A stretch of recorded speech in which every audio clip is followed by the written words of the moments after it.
அந்த வகையில் இன்று நமக்கு உலக அமைதி பகுதி பாகம் 3 மதிப்பிற்கும் மரியாதைக்கும் உரிய உலக சமுதாய சேவா சங்கத்தின் பேராசிரியர் லீலா வினோதன் ஐயா அவர்கள் கடந்த 2 பகுதிகளாக நமக்கு உலக அமைதியை பற்றி விளக்கங்கள் கொடுத்து கொண்டிருக்கிறார். அந்த வகையில் இன்று 3ஆம் பகுதியில் என்ன விளக்கம் கொடுக்கப் போகிறார் என்பதை நாம் கேட்போம். ஐயா அவர்களின் உரைக்கு முன்பாக ஐயா அவர்களை பற்றிய அறிமுகம். மதிப்பிற்கும் மரியாதைக்கும் உரிய உலக சமுதாய சேவா சங்கத்தின் பேராசிரியர் அருணரி லீலா வினோதன் ஐயா அவர்கள் திருச்சியை சார்ந்தவர்கள். ஐயா அவர்கள் பெல் கம்பெனியில் ஜெனரல் மேனேஜராக பணியாற்றி ஓய்வு பெற்றவர். யோகாவில் 1997 வேதாத்திரிய பயிற்சிகளை கற்றுக்கொண்டு சேவையில் செய்து கொண்டிருக்கிறார்கள். AMIE இன்ஸ்டிடியூட் ஆஃப் என்ஜினியர்ஸ் யோகாவில் MSc முடித்துள்ளார்கள். பாரதிதாசன் யூனிவர்சிட்டியில் திருச்சியில் 2015ஆம் ஆண்டு முடித்துள்ளார்கள். ஐயா அவர்கள் வெளிநாடுகளுக்கு 4 முறை USA, பிரான்ஸ், இந்தோனேஷியா, ஜெர்மனி போன்ற நாடுகளுக்கு சென்று பேப்பர் பிரசன்டேஷன் அளித்துள்ளார்கள். Bell excel award government of இந்தியாவில் பெற்றுள்ளார்கள். Pattern award வாங்கியுள்ளார்கள். மின்வாரிய வாடிக்கையாளரிடமிருந்து பாராட்டு கடிதங்கள் பெற்றுள்ளார்கள். 2 முறை குடியரசு தின விருது பெற்றுள்ளார்கள். தொழில் உலகளவில் ME இன் இண்டஸ்ட்ரியல் மெட்டாலஜி NIT திருச்சி ஐயா அவர்கள் தன்னுடைய பணியை தொடர்ந்து கொண்டிருக்கிறார்கள்.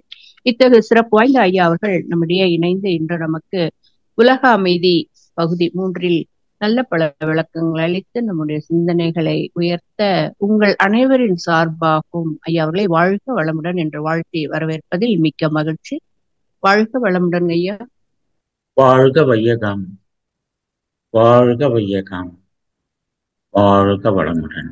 ஐயா வேதாத்திரி மகரிஷி அவர்களின் ஆசியுடன் இந்த காணொளி உரையை தொடங்குகிறேன். நாம் இதற்கு முன்பு 2 பகுதிகளில் உலக அமைதி, உலக சமாதானம், தட் இஸ் வேதாத்திரியம் ஃபார் பீஸ் என்ற தலைப்பில் பகுதி 1 அண்ட் பகுதி 2 2த்தையும் பார்த்துருக்கோம். அதில் உலகத்தில் எந்தெந்த நாடுகள் என்ன சண்டை என்ன நடக்குது, நம்ம மகரிஷினுடைய 14 அம்ச திட்டங்களில் 8 திட்டங்களையும் பார்த்தோம். இன்று நாம் பார்க்க இருப்பது உலக நாடுகளின் தன்மைகளையும், உலக அரசியல்வாதிகள், உலக தலைவர்களுடைய செயல்பாடுகளையும், அவர்கள் எவ்வாறு செயல்படுகிறார்கள், எவ்வாறு இயங்குகிறார்கள், உலகம் எந்த அளவுக்கு பொருளாதாரத்திலும் ஆன்மீகத்திலும் செல்கிறது என்பதை பார்த்து நாம் கடைசியில் வேதாத்திரிய தத்துவத்தையும், கடைசியில் நம்ம வேதாத்திரி மகரிஷி அவர்கள் நமது வேதாத்திரி கொள்கையுடைய அன்பர்களுக்கு என்ன அறிவுரை சொல்கிறார், நம்ம உலக அமைதிக்காக நமது பங்கு என்ன, நாம் என்ன செய்ய வேண்டும், நாம் தலைவர்களை பற்றியும் உலக நாடுகளை பற்றியும் பேசுவதில் பயனில்லை, நாம் என்ன செய்ய வேண்டும், நாம் இதை எவ்வாறு கொண்டு செல்ல வேண்டும் என்ற விளக்கங்களையும் நாம் ஒவ்வொன்றாக பார்க்கலாம்.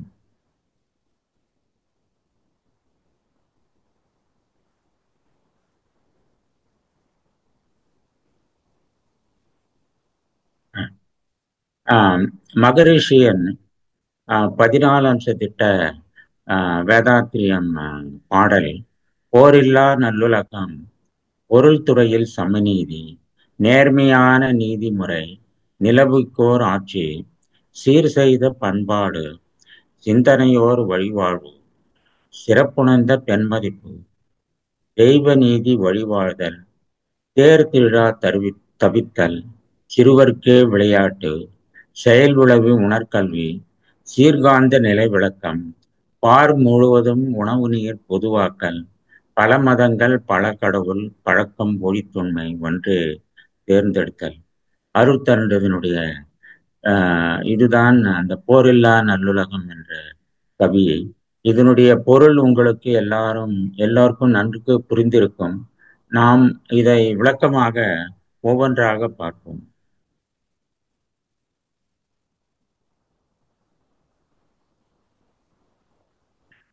இப்போ ஒவ்வொன்றா பார்ப்போம். இப்போ வந்து இந்த உலகத்துல எந்த மாதிரியான வார் நடந்துகிட்டு இருக்கு, எந்த மாதிரியான கருத்துக்கள் எல்லாம் நல்லா கேக்குதம்மா நான் பேசுறது? நல்லா கேக்குதுங்கய்யா. ஆ, வெரி குட். ஓகே. உலகத்துல எந்த மாதிரியான சண்டை சச்சரவுகள், கருத்து வேறுபாடுகள் என்ற பார்த்தோம்னாக்கா, one is diplomatic war, that is ராஜ்யதந்திர போர். ராஜ்யம் ஒரு தலைவர்கள் இன்னொரு தலைவர்களை ராஜதந்திரமாக எவ்வாறு ஏமாற்றுகிறார்கள் என்பதை தான் இந்த டிப்ளமேட்டிக் வார் என்று சொல்வார்கள். அதில் இந்தியா வந்து டிப்ளமேட்டிக் வார்ல வந்து ரொம்ப பின்னாடி இருக்குன்னு தான் என்னுடைய கருத்து. இது வந்து பை டிஸ்கஷன், இது வந்து அந்த தந்திரத்தை, ராஜ்ய தந்திரத்தை நன்றாக நடத்த வேண்டும் என்பதுதான் இந்த உலகத்தில் இப்போ எவ்வாறு ஒவ்வொரு தலைவர்களும் செய்கிறார்கள் என்பதை பார்ப்போம். கோல்டு வார், உள்ளிருப்பு போர். கோல்டு வார் என்பது நம்ம சுதந்திரம் அடையும் போது காந்திஜி அவர்கள் கத்தியின்றி ரத்தமின்றி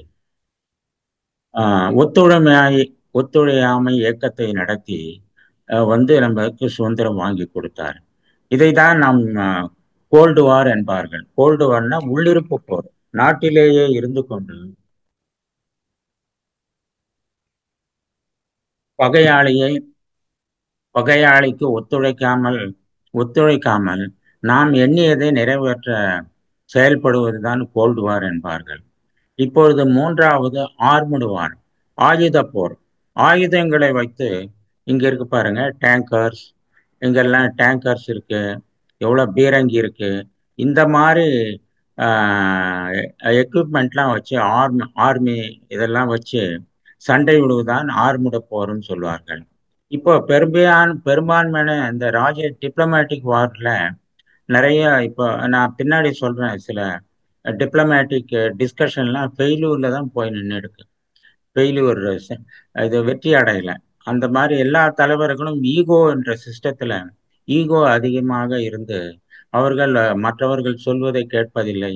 இப்படிதான் இந்த உலகம் போய்கொண்டிருக்கிறது. ஒத்துழைமை இப்பொழுது இருப்பது இந்த ஆயுதங்களுக்கு தான். ஒரு நாடுகளுக்கும் இன்னொரு நாடுக்கும் பயப்படுகிறார்கள். நியூக்ளியர் வார் இல்லாத, நியூக்ளியர் அட்டாக் இல்லைன்னாக்கா அந்த நாட்டை வந்து நசுக்குகிறார்கள். நியூக்ளியர் கையில வச்சிருந்தாக்கா அந்த நாட்டை பார்த்து பயப்படுறாங்க. ஸோ அதனால இப்ப மேலோங்கி இருப்பது ஆர்முடு வார். ஆயுத போர் களவாளங்களை வைத்துக்கொண்டு, அதை வைத்துக்கொண்டுதான் உலகத்தை பயமுறுத்தி கொண்டிருக்கிறார்கள். இதுதான் ஆர்முட போர் என்று இந்த 3 வகைகளாக பிரிக்கலாம். அடுத்தது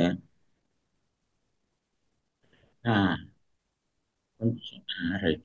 இப்போ நம்ம நேரடியா ரீசெண்டா உங்களுக்கு எல்லாருக்கும் தெரிஞ்சிருக்கும், India Pakistan attack 22nd April, terrorist attack killed 26 Kashmiris. இது எல்லாம் நீங்க நியூஸ்ல கேட்டிருப்பீங்க, எல்லாம் நல்லா தெரியும். இது நான் அதை வந்து அந்த போரை பத்தி தான், அந்த அட்டாக்கை பத்தி தான் கொஞ்சம் டீட்டெயில்டா பார்க்கலாம். இது வந்து இப்போ 7th to 7ஆம் தேதியிலேருந்து 10ஆம் தேதி வரை 4 நாள் தான் நடந்தது. 7th to 10th May 25. இதுல இந்த 4 நாளிலேயே உலகமே கதி கலங்கி போச்சு. அந்த அளவுக்கு நாடுகள்லாம் எல்லாருமே ஹெவியான படைகளையும் ஆயுதங்களையும் எல்லாம் வச்சிருக்காங்க. அதனால அதுக்கு மேல நடந்தா உலக போராக மாறும், பெரும் சேதாரங்கள் ஏற்படும் அப்படின்றதான் இதனுடைய 4 நாளுக்குள்ளாரவே ரொம்ப கஷ்டமாயிடுச்சு. இதுல வந்து பிரம்மோஸ் அட்டாக், நம்ம மகாபாரதத்துல பிரம்மோஸ் என்ற பிரம்மாஸ்திரம் என்று சொல்வார்கள். அந்த பிரம்மாஸ்திரத்தை விட்டாங்கன்னா அது எதிரி போய் அழிச்சிட்டு திருப்பி வராது அப்படின்றதான் அந்த பிரம்மாஸ்திரம்னு சொல்லுவாங்க, கடைசி ஆயுதம் அப்படின்ற மாதிரி. நம்ம இந்தியாவில் பிரம்மோஸ் அப்படின்ற ஒரு ஏவுகணை இருக்கு. அந்த ஏவுகணை தான் அட்டாக் பண்ணாங்க, அந்த ஏவுகணை தான் பயன்படுத்தினாங்க BrahMos attack. 3 times faster than the sound. இது என்ன பண்ணாங்கன்னா பாகிஸ்தான்ல 9 இடங்களை அட்டாக் பண்ணாங்க. 9 இடங்களை. One of the place is nuclear storage. ஒரு இடம், அந்த 9ல ஒரு இடம் வந்து நியூக்ளியர் மெட்டீரியல் வச்சிருக்கிற இடம். அது என்ன ஆகுச்சு, என்ன போர் நின்றதுக்கான காரணம் என்ன அப்படின்றதையும் நம்ம எப்படின்றத பார்ப்போம். அந்த 9 பிளேஸ்ல அவங்க பழைய ஆர்மி சீஃப் 2 ஃபேமிலி அவங்கள அட்டாக் பண்ணாங்க. அந்த மாதிரி எல்லாம் சொல்றாங்க. நமக்கு கரெக்டா எல்லாம் நியூஸ்ல வர்றதுதான். இங்க பாருங்க, இந்த லெப்ட் ஹேண்ட் சைட்ல பிரம்மோஸ் இந்தியாவின் பிரம்மாஸ்திரம் 10 செகண்ட்ல சீனா பாக்கி அப்படின்ற இடத்துல இந்த பாருங்க ஃபிளைட்டர் ஜெட் எல்லாம் பறந்து போய் அவங்க இடத்த அழிச்சிட்டு இருக்கு. இதான் பிரம்மோஸ்.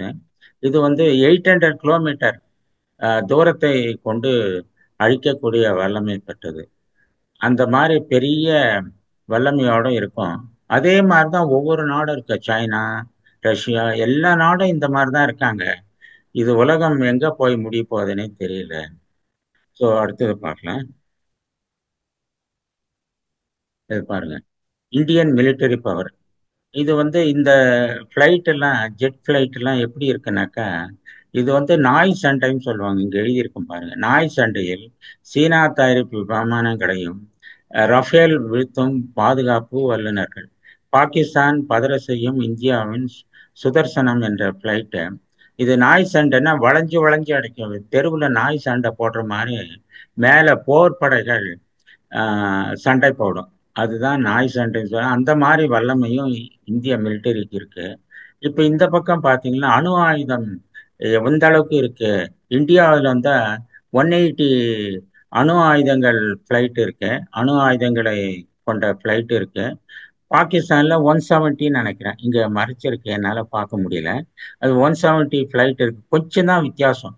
இதுல வந்து ஒரு 2 அணு ஆயுதங்களை இந்தியா மேல போட்டாலோ இல்ல பாகிஸ்தான் போட்டாலோ இந்தியாவும் காலி, பாகிஸ்தான் ஒரே ஒரு கொள்கை. இந்தியாவினுடைய கொள்கை என்னன்னா, நாங்க இந்த முதல்ல வந்து இந்த அணு ஆயுதத்தை பயன்படுத்த மாட்டோம், நோ ஃபர்ஸ்ட் யூஸ் அப்படின்ற கொள்கையில ரொம்ப ஸ்ட்ராங்கா இருக்காங்க. பட் பாகிஸ்தான் என்ன சொல்றாங்கன்னாக்கா, நாங்க வந்து எங்க நாட்டை யாராவது தாக்குனாங்கன்னா நாங்க வந்து பதிலடி அணு ஆயுதத்தை பயன்படுத்துவோம் அப்படின்ற ஒரு வரையறை இல்லாம கொள்கை வச்சிருக்காங்க. அதனால நம்ம ரொம்ப பயந்துதான் ஓரளவுக்கு ரொம்ப கேர்ஃபுல்லா இருக்க வேண்டியது அப்படின்ற பாயிண்ட் தான் இதுல நான் ஸ்ட்ரெஸ் பண்றேன். நமக்கு டைம் ஷார்டேஜா இருக்கு, அதனால நான் கொஞ்சம் ஃபாஸ்டாக போறேன். Nuclear bomb. இப்போ நியூக்ளியர் பாம் எல்லாம் நடந்ததுன்னா என்ன ஆச்சுன்னா என்ன ஆகும்? அணு ஆயுத போராக மாறினால் கதிர்வீச்சு பேராபத்து இருக்கும். அணுப்போர் குளிர் அணுப்போர் குளிர்கால குளிராகலாம். அணுப்போர் அதிகமாகும். விவசாயம் அழியும். 200 கோடி நம்ம ஆளுங்களை பசியில் தள்ளும். கோடிகளில் பல எண்ணிக்கை ஆயுதம் மாறினால் கோடிகளில் பல எண்ணிக்கை இறந்து போவார்கள். பெருநகரங்கள் கற்குவியல் ஆகும். பெருநகரங்கள்ல கற்குவியல் ஆகும். எல்லாமே போயிடும். தகவல் தொடர்பு இருக்காது. 2 நாடுகள் கடந்து உலகம் முழுவதும் பெரும் பாதிப்படையும். எங்கேயாவது பக்கத்தில் இருக்கிற நாடுகள்லாம் பெரும் பாதிப்படையும். அதனால அணு ஆயுதன்ற போருக்கே போகக்கூடாது அப்படின்றதான் ரொம்ப முக்கியமானது. இப்போ உலகம் ஃபுல்லா எல்லா நாடுகளும் அணு ஆயுதத்தை வச்சிருக்காங்க. அதனால போர்னு வந்தா என்ன ஆகும் அப்படின்றது தான் இதனுடைய முக்கிய சாராம்சம். இப்போ நம்ம இந்தியாவில் ட்ரோன்ஸ், தெர் ஆர் 3 வகையான ட்ரோன் இருக்கு. அப்புறம் வார்ஷிப்னா என்ன, ட்ரோன்ஸ்னா என்ன அப்படின்றதெல்லாம் நம்ம கொஞ்சம் இப்போ டீட்டெயில்டா பார்க்கலாம். இதுல வந்து ட்ரோன்ஸ்ல வந்து 3 வெரைட்டியான ட்ரோன்ஸ். அப்படின்னா மேல நம்ம ஃபிளைட் மாதிரி லோ எலிவேஷன்ல, லோ ஆல்டிடியூட்ல பறக்கக்கூடியது. இந்த முதல் வகை ட்ரோன்ஸ் பார்த்தீங்கன்னா இங்க லெஃப்ட் ஹேண்ட் சைடு அந்த ட்ரோன் பார்த்தீங்கன்னா சர்வேலன்ஸ் அண்ட் ரீகனைசன்ஸ் ட்ரோன்ஸ். அப்படின்னா என்ன பாங்கன்னா இதுல குண்டு எதுவுமே இருக்காது. அது மேல பறந்து கீழே என்ன சர்வேலன்ஸ் தான் பார்க்கும். சர்வேலன்ஸ்னா கண்காணிப்பு. அது வந்து கீழே என்ன இருக்கு, இங்க என்ன பொருள்கள் இருக்கு, எங்க பாம்பு போடணும், எங்க குண்டு போடணும் அப்படின்னு பார்த்துட்டு போவோம். Spy it is a spy type of இது. அது வந்து இஸ்ரேல்ல இருந்து தயாரிச்சு கொடுக்குறாங்க. இதான் இஸ்ரேல்ல தான் இந்த மாதிரி ட்ரோன்ஸ் எல்லாம் நிறைய தயாரிக்கிறாங்க. இந்தியாவிலும் பண்றாங்க. பட் அந்த டெக்னாலஜி வந்து ஹீரோயின் கம்பெனிலேருந்து இஸ்ரேல்ல இருந்து அந்த டெக்னாலஜி கொடுக்குறாங்க. ரெண்டாவது வகை ட்ரோன் பார்த்தீங்கன்னா, இது வந்து சண்டை போடக்கூடிய ட்ரோன், ஆர்முடு கம்பேட் ட்ரோன். இது வந்து ஹீரோயின் டிபி ஃப்ரம் இஸ்ரேல். இதுவும் இஸ்ரேல் டெக்னாலஜி தான். நம்ம டிஆர்டிஓ, நம்ம இந்தியாவிலே DRDO, defence research development organisation, அங்க இதை டெவலப் பண்ணிட்டு இருக்காங்க. இது இரண்டாவது வகையான ட்ரோன். மூணாவது வகையான ட்ரோன் பார்த்தீங்கன்னா லாய்ட்ரிங் அண்ட் முனிஷன்ஸ். ஸோ இது நாகாஸ்திர அப்படின்னு சொல்லுவாங்க. இது வந்து சோலார் இண்டஸ்ட்ரி அப்படின்னு ஒரு கம்பெனி இந்தியாவில் இருக்கு. அதுல நாகாஸ்திரம்னா தெரியும், பாம்பு அஸ்திரம், அந்த வகையான ட்ரோனு. இது வந்து போலிஷ்னு ஒரு நாடு இருக்கு, அங்க தயார் பண்றாங்க. ஸோ இது இந்த மாதிரி ட்ரோன்ஸுகள் தான் எல்லாம் ஆர்மி மெட்டீரியல் எல்லாம் வச்சு பாம்பு போடுறது.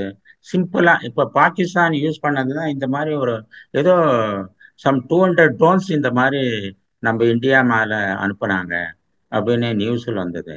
அது எல்லாம் முறியடிச்சிட்டாங்க.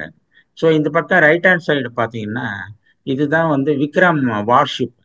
வார்ஷிப்னா ஒரு ஷிப்பில், வார்ஷிப்னா நம்ம சீல வந்து அந்த ஷிப்பை நிறுத்தி வச்சுட்டு அது மேலே ஃப்ளைட்டு, ஃபைட்டிங் ஜெட்டு ஃப்ளைட் எல்லாம் அதில் தான் இறக்கி வச்சிருப்பாங்க. இங்கே ஒரு ஃப்ளைட்டு காமிச்சிருக்கேன். இங்கே கடல் இருக்கு, இதுதான் கடல். இந்த கடற்கரையோட இந்த ஷிப்பு கடல்ல ஓரம், கடற்கரை ஓரம் நிறுத்தி வச்சுட்டு இங்க எல்லாம் பெரிய ஒரு சிட்டி மாதிரியே இருக்கும். இந்த ஷிப்புக்கு மேல பிளேன் சர்ஃபேஸ் தான் இருக்கும். இங்க ஃப்ளைட்டு 26 ஃப்ளைட்டு இங்க நிறுத்தி வைக்கலாம். ஸோ 26 ஃப்ளைட்டு இது மேல போர் படைகள் ஏதாவது ஒன்று அந்த பக்கம் சண்டை நடந்ததுன்னா, இப்போ நம்ம சென்னை பக்கம் இருக்கோம், சப்போஸ் அந்த பக்கம் கல்கட்டா பக்கம் மியான்மார் அந்த பக்கம் நடந்ததுன்னா உடனே இந்த ஃப்ளைட் எல்லாம் அனுப்பி அங்கே இது பண்ணலாம். நம்ம இந்தியாவில் 2 தான் வச்சிருக்கோம். சைனாவில் இந்த மாதிரி 4 வச்சிருக்காங்க.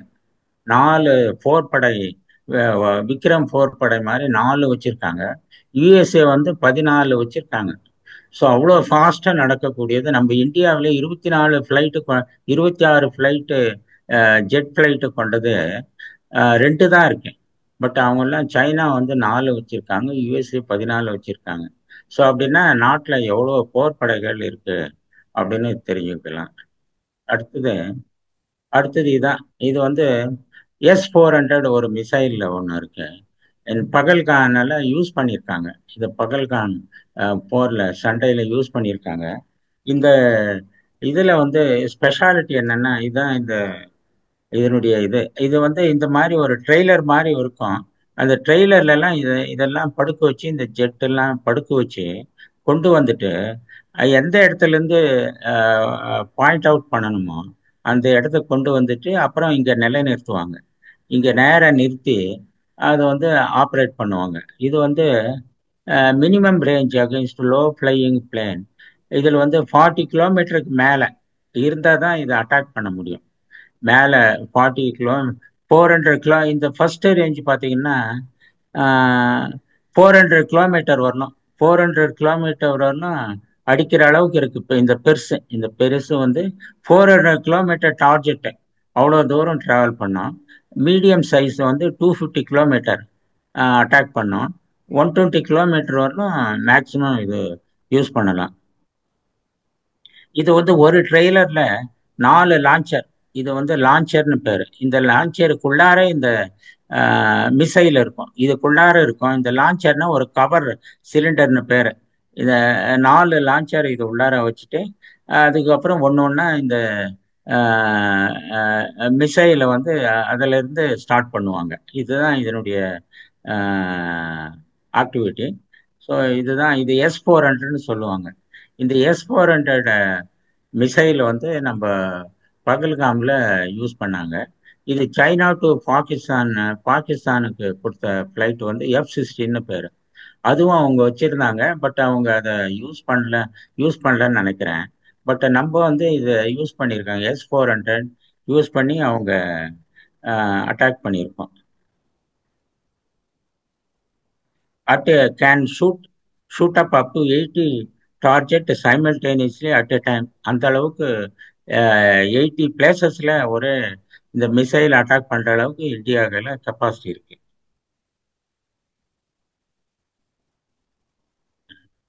இப்போ இதெல்லாம் நம்ம பகல்காம்ல டெரரிஸ்ட் வந்து நம்ம இந்தியாவுக்குள்ளார பாகிஸ்தான்லாம் வந்தாங்க. அவங்கெல்லாம் எப்படி வர்றாங்கன்னாக்கா, நேர மேலே வந்த ஏர்ல வந்தாக்கா அவங்க வந்து நம்ம போர் படைகள்லாம் அவங்கள அட்டாக் பண்ணி அவங்கள காலி பண்ணிடுவாங்க. அதனால அவங்க என்ன பண்றாங்கன்னா, இங்க பாருங்க, இதான் இந்தியாவுக்கு பாகிஸ்தானுக்கு இடையில மேலே இப்படிதான் முள்வேலி கம்பி தான் இருக்கும். ஸோ இங்க ஆர்மி வந்து இங்க ரைஃபிள் வச்சுட்டு இங்க சுத்தி வருவாங்க. அதே மாதிரி இந்த பக்கம் இந்தியா பக்கம் சுத்தி வருவாங்க. அதுதான் பண்ணிட்டு இருப்பாங்க. ரொம்ப சண்டை நடந்ததுன்னா இவங்க ஒருத்தர் சண்டை போட்டுக்குவாங்க. பட் அவங்க அப்படி பண்றது இல்லை. அவங்க வந்து இந்த குகை மாதிரி நோண்டி உள்ளார இதுக்கு அடியில இந்த பக்கம் இருந்து உள்ள நுழைஞ்சிடுவாங்க. நுழைஞ்சு இந்த பக்கம் நுழைஞ்சு நடுராத்திரில அவங்க உள்ள ஊடுருவி அவங்க வந்து பாகிஸ்தானம் எந்த இடத்துக்கு போகணுமோ அந்த இடத்துக்கு போயிட்டு அவங்க சாதாரண ஆளு மாதிரி வேஷம் போட்டுட்டு குட்டை வச்சு ஷூட் பண்ணிடுவாங்க. இதுதான் காலகாலமா பாகிஸ்தானுக்கும் இந்தியாவுக்கும் இந்த மாதிரி குகைகள் தான் இருக்கு. இந்த குகைகள் தான் இருக்கு. அந்த குகைக்குள்ளார பாகிஸ்தான் மேடு பாலிஷ் கெமிக்கல் இதெல்லாம் வந்து இங்க மூட்டை மூட்டையா வச்சிருக்காங்க பாருங்க. இந்த இதுக்குள்ளார வச்சு அந்த பக்கம் இந்த கெமிக்கல் அட்டாக் பண்ற எக்ஸ்ப்ளோசிவ் இதெல்லாம் இந்த புகை இந்த எலி வலை மாதிரி இருக்கும். அந்த எலி வலைக்குள்ளார மெட்டீரியல்லாம் மூவ் பண்றாங்க. இதெல்லாம் இப்படிதான் வந்து டைரக்டா அட்டாக் பண்றது இல்லை. ஏர்வேல அட்டாக் பண்ணா இந்தியாவை உடனே உடனே அதை ஷூட் பண்ணிடுவாங்க. அதனால புகையில இருந்து அங்க எலி வலை மாதிரி எங்கேயாவது ஒரு இடத்துல போய் வெளியே வந்து இதை பண்ணிக்கிட்டு இருக்காங்க. இந்த மாதிரி தான் ஒரு இன்டைரக்டா அட்டாக் பண்றாங்க. ஸோ இப்படிதான் அவங்க வந்து பகல்காம்ல வந்தது மோஸ்ட்லி இந்த மாதிரி தான் இருக்கும் அப்படின்னு எல்லாம் எதிர்பார்க்குறாங்க. இப்போ இப்போ முக்கியமான விஷயம் என்னன்னா, ரீசன் ஃபார்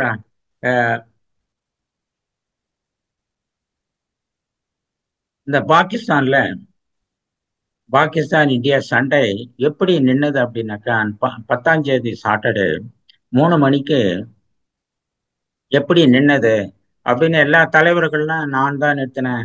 இவர் இந்தியா சைட்ல இருந்து சொல்லிக்கிறாங்க, அமெரிக்கா சைட்ல இருந்து சொல்லிக்கிறாங்க, சைனா சைட்ல இந்த ஆர்மி ஆபீசர் டிஆர்டிஓ அப்படின்றவங்க அவங்க நான் தான் இதை நிறுத்தினேன்னு சொல்றாங்க. பட் உண்மையான காரணம் என்னன்னா இங்க நான் கிளியரா சொல்லியிருக்கேன். ரொம்ப இங்க வந்து 11 இடத்துல இந்தியா அட்டாக் பண்ணுச்சு. அது ஒன் ஆஃப் த பிளேஸ் வந்து சர்கோத்தி அப்படின்ற நியூக்ளியர் ஸ்டோரேஜ் ஆர்டர், நியூக்ளியர் மெட்டீரியல்லாம் ஸ்டோர் பண்ற இடம். அது அந்த இடத்த தான் அட்டாக் பண்ணாங்கன்னு சொல்றாங்க. அப்படின்னா ரியலா அட்டாக் பண்ணல. ஆன் 10/5/2005 அசியூம்டு உலக நாடுகள் எல்லாம் என்ன நினைச்சதுனாக்கா, இந்தியாவுக்கு தெரியும் அந்த இடத்துல அட்டாக் பண்ணலன்னு. பட் அந்த நியூக்ளியர் அட்டாக் பண்ண மாதிரி உலக நாடுகள்லாம் நினைச்சிட்டு தான் எல்லாம் பயந்துட்டாங்க. மிசைல் அட்டாக், ஸ்மோக் வந்தது அந்த இடத்துல. அந்த சர்வோதயான்ற நியூக்ளியர் பிளேஸ்ல ஸ்மோக் வந்தது. யுஎஸ்ஏ காமா டிடெக்டிங், இந்த ரேடியேஷன் காமா டிடெக்டிங் பிளேன் வந்து மேலே உடனே யுஎஸ்ஏல இருந்து உலக நாடுகள், யுஎஸ்ஏ, சைனா, ரஷ்யா எல்லா நாடுகளும் எங்கேயாவது சண்டை நடந்ததுன்னா அதை பார்த்துட்டே இருப்பாங்க. அந்த மாதிரி இந்த சண்டையில யுஎஸ்ஏ வந்து பார்த்த உடனே இந்த நியூக்ளியர் பிளேஸ்ல இருந்து ஸ்மோக் எல்லாம் வந்த உடனே அவங்க காமாரே காமாரேன்னா இந்த நியூக்ளியர் U-235ல இருந்து ரேஸ் வருதா அப்படின்னு செக் பண்றதுக்கு ஒரு பிளேன் இருக்கு. அந்த பிளேனை அனுப்பியிருக்காங்க. அது மேல பறந்து வந்தது அந்த இடத்துல. அதே மாதிரி எகிப்துல இருந்து போரான் carrying plane filled with flied over the place. போரான் will observe the nuclear race. அந்த நியூக்ளியர் ரேஸ் சப்போஸ் வந்ததுனாக்கா அதை வந்து அப்சர்வ் பண்றது, வெளியே போகாம ஸ்டாப் பண்றதுக்கு அந்த போரான்ன்ற மெட்டீரியல் எலிமெண்ட்டை கொண்ட பிளேன் வந்து அதுவும் பறந்து வந்தது அந்த பக்கம். But India really did not attack. ரியலா இந்தியாவுக்கு தெரியும் அந்த இடத்த அட்டாக் பண்ணல அப்படின்னு தெரியும். But smoke due to earth கோய்க்கனால அது ஸ்மோக் வந்தது. அரௌண்ட் 4.4 ரிச்சர்ட் ஸ்கேல்ல எர்த்து குயிக்க வந்ததுனால உலகமே பயந்துட்டாங்க. உலகமே பயந்து, ஓ நியூக்ளியர் அட்டாக் பண்ணிட்டாங்க இந்தியா, இந்தியா வந்து பாகிஸ்தான் மேல நியூக்ளியர் அட்டாக் பண்ணிட்டாங்க அப்படின்னு சொல்லிட்டு உடனே அங்க யுஎஸ்ஏ ஆர்மி சீஃப் அவங்க பிரசிடென்ட் டொனால்ட் ட்ரம்ப் கையில் பேசி அவங்க பாகிஸ்தான் அண்ட் இந்தியா பேசி 2 பேரை நிறுத்துங்க சண்டைய, ரொம்ப எக்ஸ்ட்ரீமா நியூக்ளியர் அட்டாக் ஆயிடுச்சு அப்படின்னு சொல்லிட்டு சொல்லி உடனே இந்த சண்டையை நிறுத்திட்டாங்க. அது பெரிய ஒரு கடவுள் கொடுத்த ஒரு வரப்பிரசாதம் மாதிரி. அந்த எர்த்குவைக் வந்து இந்த சண்டையை நிறுத்துச்சு. இதுதான் அந்த சண்டை. சாட்டர்டே 10ஆம் தேதி மத்தியானம், சாட்டர்டே 3 மணிக்கு இது நடந்ததுனால டொனால்ட் ட்ரம்ப் இன்வால்வ் ஆகி இந்த சண்டையை நிறுத்திட்டாரு. ஸோ இந்த மாதிரி உலகத்துல இந்த நியூக்ளியர் அட்டாக், இந்த மாதிரி நிறைய மிஸ்கான்செப்ட், மிஸ் அண்டர்ஸ்டாண்டிங் எல்லாம் நடக்குது. இன்னொரு இன்சிடென்ட்டை சொல்ற பாருங்க. 2வது இன்சிடென்ட் இந்த ப்ளூ கலர்ல சொல்றேன்.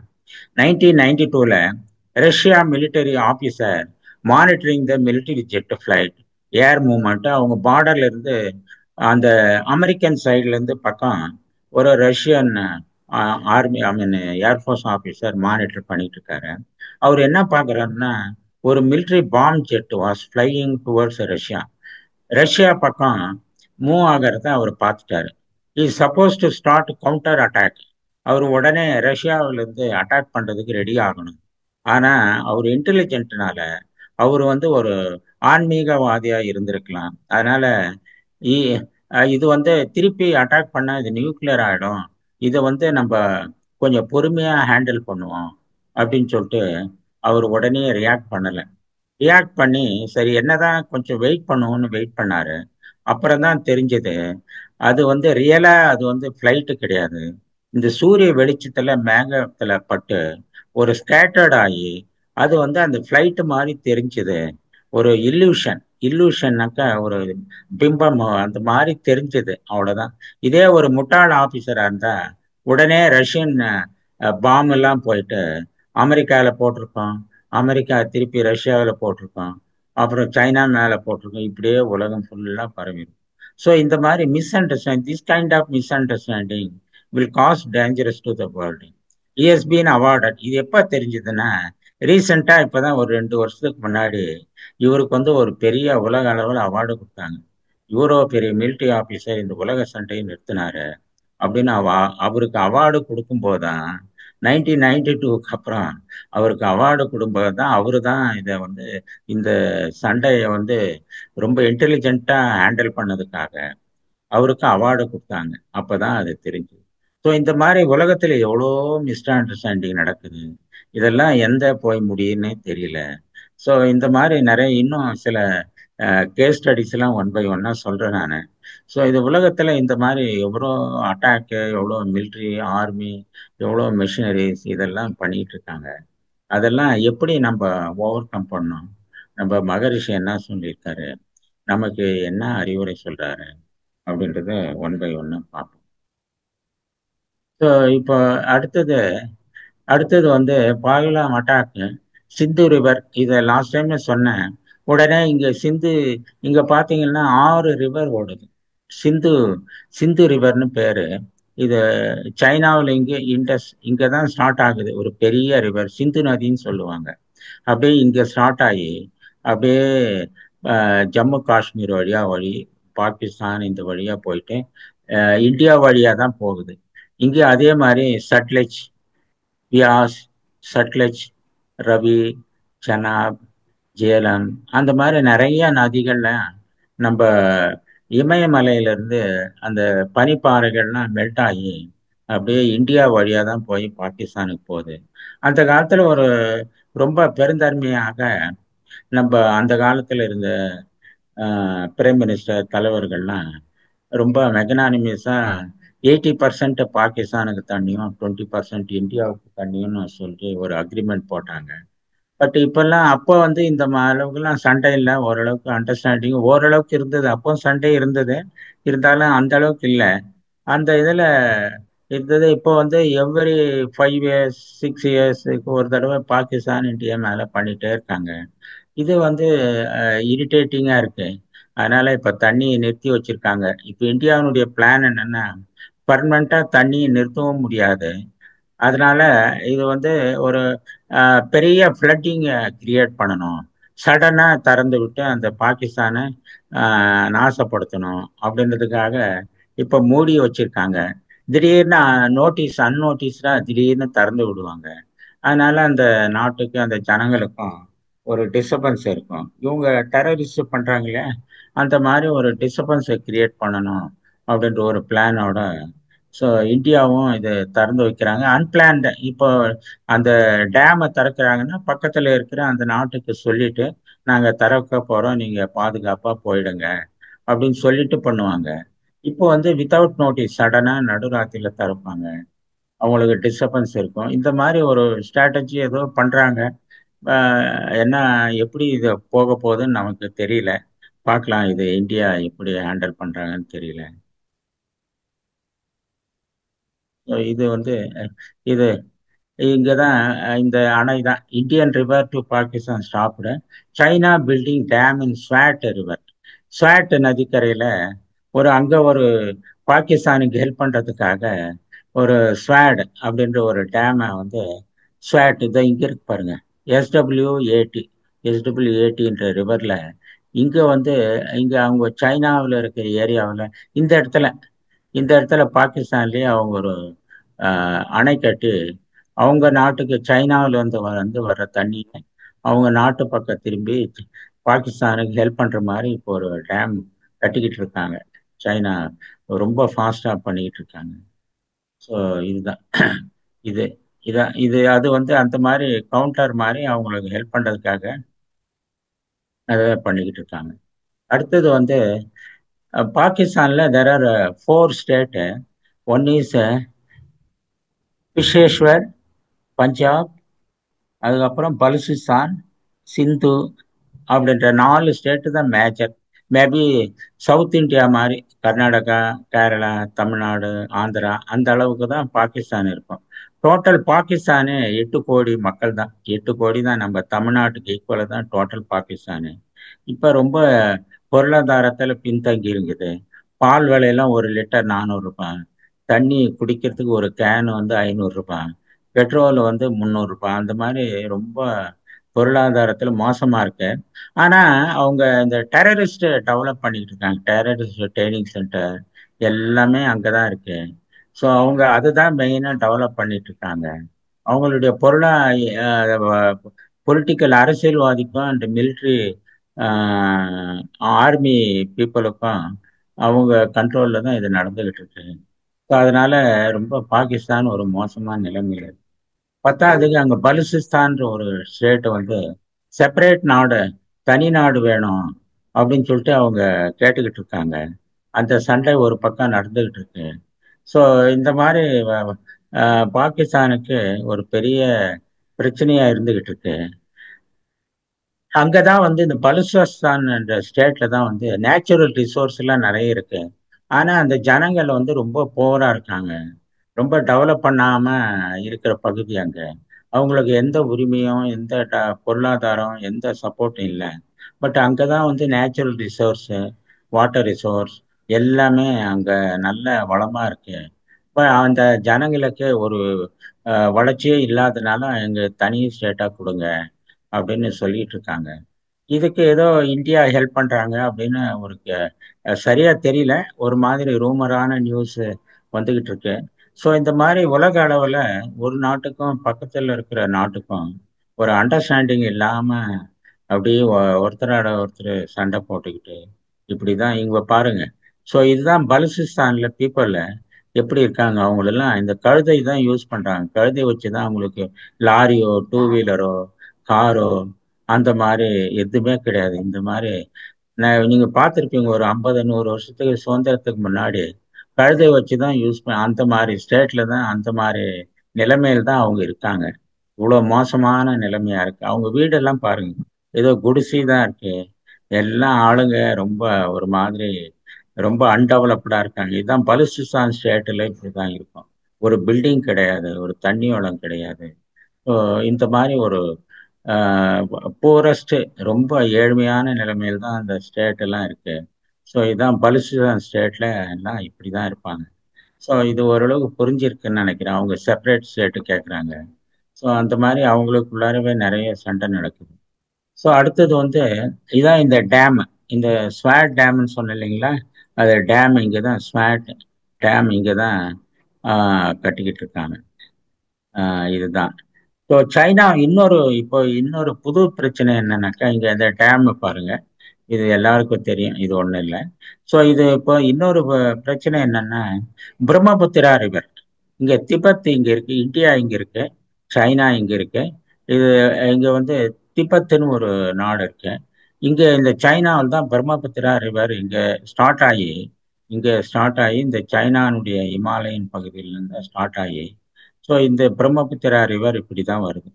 இப்படி வந்து இந்தியாவுக்குள்ள வந்து அப்படியே வந்து இங்க இது வந்து வெஸ்ட் பங்களாதேஷ், இப்படியே பங்களாதேஷ் வந்து இங்க கல்கத்தா, இங்க தான் வந்து கல்கத்தா இருக்கு, நம்ம இந்தியாவுடைய பகுதி. அப்படியே வந்து இந்த சீல கடல்ல வந்து கலக்குது. இந்த ரிவர்ல நான் ஒரு தடவை டிராவல் பண்ணியிருக்கேன். ரிவர் மேல ஒரு பேங்க்ல இருந்து இந்த இடத்துல தான் நான் டிராவல் பண்ணேன். ஒரு கரையில இருந்து இன்னொரு கரைக்கு போனேன்னா அது ஒரு 2 கிலோமீட்டருக்கு அந்த பிரம்மபுத்திரா ரிவர் வட்டாத பெரிய நதி. 2 கிலோமீட்டர் இருக்கும் டிஸ்டன்ஸ் அதுக்கு இருக்கும். அதுல பெரிய பவர் போட்டில் தான் டிராவல் பண்ணணும். இந்த பக்கம் இருந்து இந்த இந்த பகுதியிலேருந்து இந்த பக்கம் போனோன்னா அந்த போட்டு வழியா தான் போகணும். அந்த மாதிரி இதுல இப்போ சைனா வந்து இங்க ஒரு டேம் கட்டுறாங்க அவங்க பகுதியில. நம்ம இந்தியாவுக்கு ரொம்ப வளத்தை கொடுக்கக்கூடிய பிரம்மபுத்திரா ரிவர்ல அந்த தண்ணியை ஸ்டாப் பண்றதுக்காக இங்க சைனா ஒரு டேம் கட்டிக்கிட்டு இருக்காங்க, ரொம்ப ஃபாஸ்டா கட்டிக்கிட்டு இருக்காங்க. ஸோ இது ஒரு நியூஸ். ஸோ இந்த மாதிரி பக்கத்துல இருக்கிற நாடுகள்லாம் இன்னொரு நாடுகளுக்கு தொந்தரவு கொடுக்கணும், இப்படிதான் பண்ணிக்கிட்டு இருக்காங்க. நாளுக்கு நாள் உலகத்துல டென்ஷன் ரொம்ப டெவலப் ஆயிட்டு இருக்கு.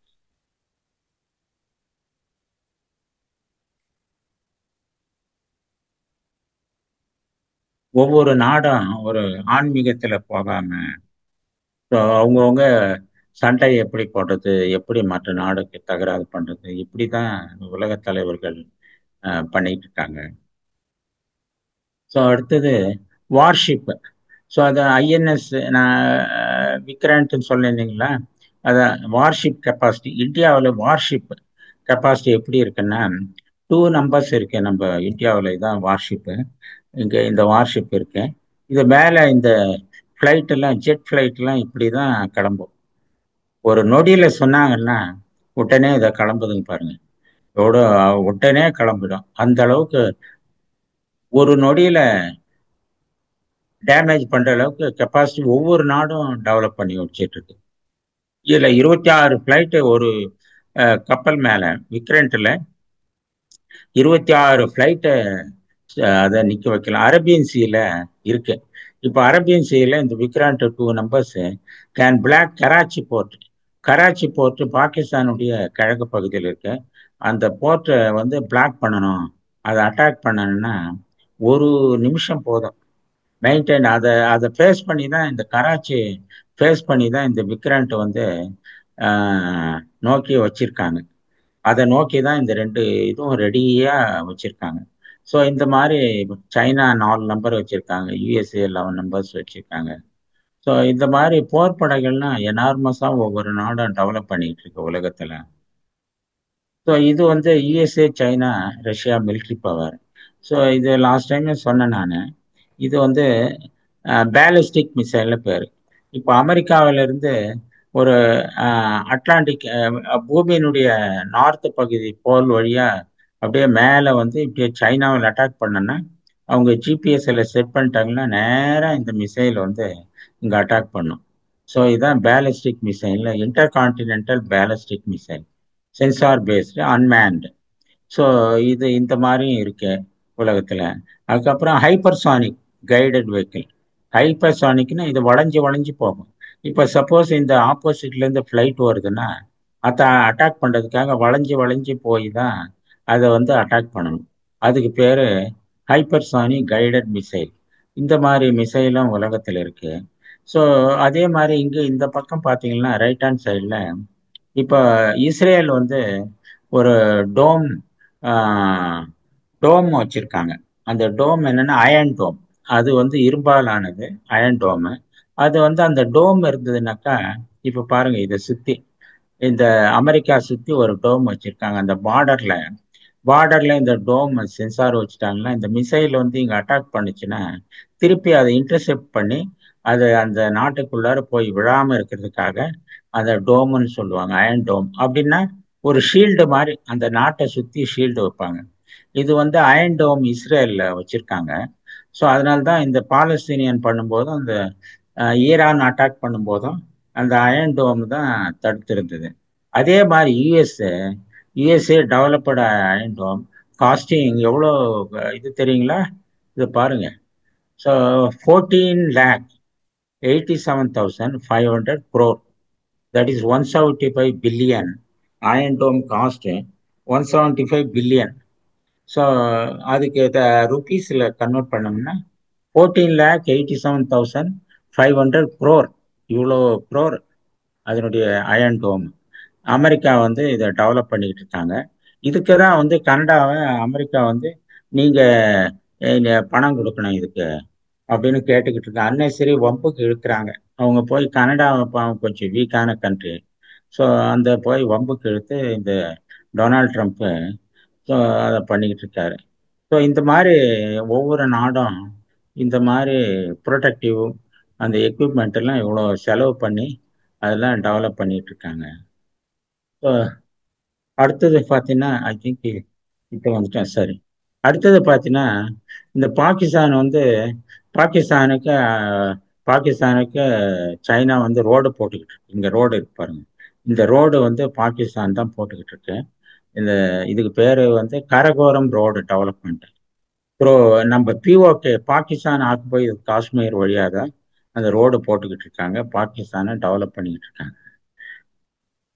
ஸோ பக்கத்தில் இருக்குன்னா லோன் எங்கெங்க கொடுத்துருக்காங்கன்னா China, Pakistan, Sri Lanka, Angola, Ethiopia, Kenya, Zambia, Bangladesh இவங்களுக்கெல்லாம் லோன் கொடுத்து அந்த நாட்டில் இப்போ ஸ்ரீலங்காவில் ஒரு போர்ட்டுக்கு லோனு கொடுத்து அந்த போர்ட்டு 100 வருஷத்துக்கு ரெண்ட்டுக்கு எடுத்துட்டாங்க. அவங்க வந்து இந்தியாவை மானிட்டர் பண்ணுறதுக்கு இங்கே பேஸ் ஒன்று வச்சுட்டாங்க. ஸோ இங்கே கராச்சி இங்கே இருக்கு. ஸோ பாகிஸ்தான்லேயும் அவங்க ஆக்குபை பண்ணுறாங்க. கொலம்போலையும் ஆக்குபை பண்ணுறாங்க. சிங்கப்பூர், இந்த சிங்கப்பூர், மலேசியா இங்கே எல்லாமே இதை சைனானுடைய ஆக்குபேஷன் இது ஃபுல்லாகவே. ஸோ இந்த மாதிரி பா சைனானுடைய இது வந்து ரொம்ப மோசமாக இருக்கு. அடுத்தது பார்த்தீங்கன்னா நான் கொஞ்சம் ஸ்பீடாக போகிறேன். பங்களாதேஷ் பிரைம் மினிஸ்டர் முன்னு ஷேக் ஹசீனான்னு இருந்தாங்க. இது வந்து ஒரு டிப்ளமேட்டிக் வார் கார்ல கேட்டகரியில் சொல்லலாம். பங்களாதேஷ் பிரைம் மினிஸ்டர் ஷேக் ஹசீனாவை எடுத்துட்டு ஒரு கலவரத்தை நாட்டுக்குள்ளார சுடலாம். இவங்க தான் ஷேக் ஹசீனா பரம்பரை ரொம்ப நாளாக இருந்தாங்க. எடுத்துட்டு இவர் வந்து முகமது யூனஸ் அப்படின்னு சொல்லிட்டு இவரை டெவலப் பண்ணி இவர் வந்து இப்போ அகேன்ஸ்டா நம்ம இந்தியாவுக்கு அகேன்ஸ்டா ஆக்ட் பண்ற மாதிரி அவருக்கு என்கரேஜ் பண்ணி இவங்கள தூக்கிட்டு இவங்க தான் வந்து நம்ம இந்தியாவில் தஞ்சம் புகுந்தாங்க. நம்ம இந்தியாவில் இப்போ எங்க இருக்காங்கன்னு தெரியல. இந்தியாவுக்கு தான் அந்த நாட்டில் கலவரம் வந்த உடனே அவங்க இந்தியாவில் தான் தஞ்சம் புகுந்துட்டு இருக்காங்க.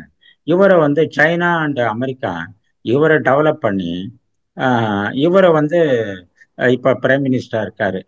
ஸோ இதெல்லாம் டிப்ளமேட்டிக் வார் கேட்டகரியில் ட்விஸ்ட் பண்ணி டிப்ளமேட்டிக் மேனிப்புலேஷன் பண்ணி இவரை கொண்டு வந்துட்டாங்க. இவர் சும்மா இருப்பாரு, அவங்க சொல்லுபடி தான் கேட்டுக்கிட்டு இருப்பாரு.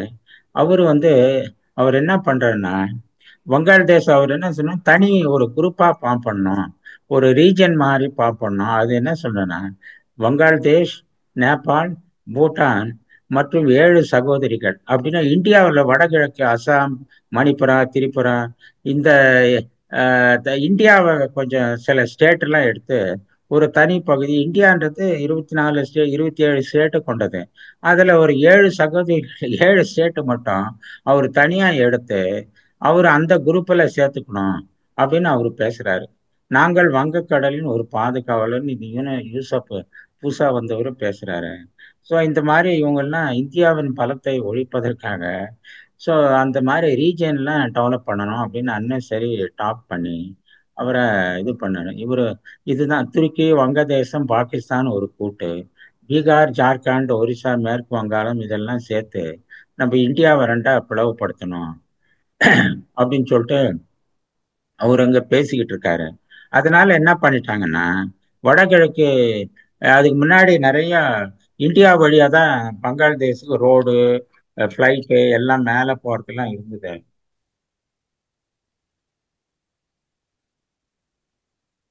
ஸோ இப்போ அதெல்லாம் நிறுத்திட்டாங்க. இப்போ ரோடு வழியாவும் நிறுத்திட்டாங்க. மேலே ஃப்ளைட்ல போறதும் நிறுத்தி விட்டாங்க. எல்லாமே அந்த மாதிரி அன்னெசரி டென்ஷன் கிரியேட் பண்றாங்க பக்கத்துல இருக்கிற நாடுகள்லாம். ஸோ அதுக்கு அடுத்தது பார்த்தீங்கன்னா, இப்போ வந்து இப்போ டொனால்ட் ட்ரம்ப் டொனால்ட் ட்ரம்ப்புக்கு கத்தார் மன்னர், கத்தார்ன்றது ஒரு நாடு, ஒரு அங்க ஒரு பெரிய பணக்காரர் அவரு தான் இருப்பாரு. அவர் வந்து 34,000 த்ரீ 3,400 crores ஒரு ஆடம்பர பரிசளிப்பாக கிஃப்டா வந்து டொனால்ட் ட்ரம்ப்புக்கு கொடுத்துருக்காரு. யாரா அந்த கத்தார் அரசர். அவங்க வந்து கத்தார் அரசர் தான் பெரிய லெவல்ல இருப்பாரு. அதுக்கு கீழே தான் அந்த கவர்மெண்ட் எல்லாம் ஆக்ட் பண்ணிட்டு இருக்கோம். அந்த பிளைட்டினுடைய இன்சைடு பாருங்க. இதுதான், இது ஒரு ஹோட்டல் மாதிரி இருக்கு பெரிய. இதுதான் அந்த பிளைட்டினுடைய இன்னர் இது. ஸோ இதுதான் இதனுடைய இந்த உலகில் நம்ம மகரிஷி சொன்ன மாதிரி உலகில் உள்ள தலைவர்கள்லாம் ஒரு உயிர் அறிவு இருக்கணும் அப்படின்னு நினைக்கிறோம். பட் உலகம் எங்கேயோ போயிட்டு இருக்கு. இப்போ யுஎஸ்ஏ டிபார்ட்மெண்ட் வந்து இது ஒரு இருக்கு, இவ்வளோ குரோர் ஒரு வருஷத்துக்கு யுஎஸ்ஏ எவ்வளோ செலவு பண்றாங்கன்னா 2,940 lakh crore spending encourage war to manufacture more military equipment and sell it. இந்த அளவுக்கு அவங்க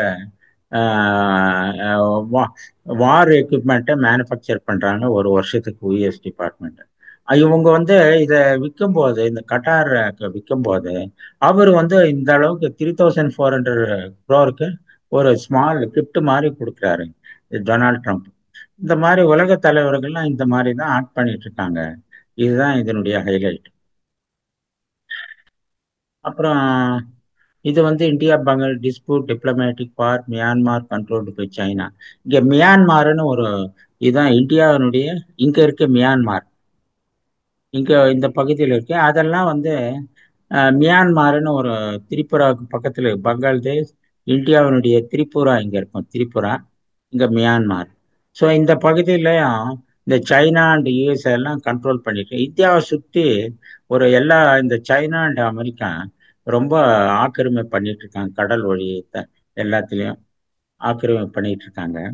ஸோ மியான்மார் எங்க இருக்கு? அஸ்ஸாம். இங்க இருக்கு பாருங்க. மியான்மார் பர்மான்னு சொல்லுவாங்க அந்த காலத்துல. மியான்மார் இந்த பகுதியில் சைனாவுடைய ஆக்கிரமிப்பு ரொம்ப அதிகமா இருக்கு. பிரசன்ட் வேர்ல்டு செஷன் இப்போ வேர்ல்டுல இப்போதான் 26/5 அன்னைக்கு Putin was travelling to Kursk to inspect the military base by helicopter. Ukraine drones, 50 number flown to attack the helicopter which was traveling by Putin. USA, I mean ரஷ்யானுடைய president, அந்த அவரை attack பண்றதுக்காக 50 drones attack பண்ணி Russia war jet attacked back. அந்த Putin saved to retaliate Russia war jet attacked Kyiv and Ukraine capital. உடனே அவங்க வந்து அண்ணன் போய் கியூ தான், இது உக்ரைனுடைய கேபிட்டல், அதான் அட்டாக் பண்ணாங்க. ஸோ இப்போ வந்து Donald Trump is blaming Putin, you are attacking Kyiv, Ukraine attack பண்றாங்க தேவையில்லாம. இவங்க கோவத்தை கிளியர் இப்போதான் 26/5 தான் அந்த இன்சிடென்ட் நடந்தது. ஸோ இந்த மாதிரி அப்புறம் 2 days back Ukraine drones attacked Russia shed. இப்போ இந்த மிலிட்ரி ஜெட் எல்லாம் வச்சிருக்கிற இடத்துல போயிட்டு இவங்க உக்ரைனுடைய ட்ரோன்ஸ் எல்லாம் போய் 11 plane damage. Ukraine drones fast assembled inside the Russia. இவங்க என்ன பண்ணாங்கன்னா உக்ரைன் மிலிட்ரி பார்ட்ஸ் எல்லாம் இந்த மாதிரி அண்டர் கிரவுண்ட்ல புகை வழியா உள்ள எடுத்துன்னு போய் அந்த நாட்டில் உள்ளார வச்சு அசம்பிள் பண்ணி அது அட்டன் பண்ணியிருக்காங்க. மேலே பறந்ததுன்னா மேலே ஏர்ல பறந்ததுன்னா அட்டாக் பண்ணிடுறாங்க அப்படின்னு சொல்லிட்டு அண்டர் கிரவுண்ட்ல பார்ட்ஸ் எல்லாம் கொண்டு போயிட்டு அங்கே அட்டாக் பண்ணியிருக்காங்க. ஸோ அந்த மாதிரி ரஷ்யாவை தேவையில்லாம கோவப்படுத்துறாங்க. ஸோ இதெல்லாம் எங்க போய் இப்போதான் 2 days, இன்னைக்கு என்ன 2 daysக்கு முன்னாடி தான் 1ஆம் தேதின்னு நினைக்கிறேன். இன்னைக்கு 3, ஐ திங்க் 1ஆம் தேதி இல்லை 31ஆம் தேதி ஏதோ நடந்திருக்கு. இந்த மாதிரி அவங்கள போய் ட்ரபிள் பண்ணிட்டு இருக்காங்க.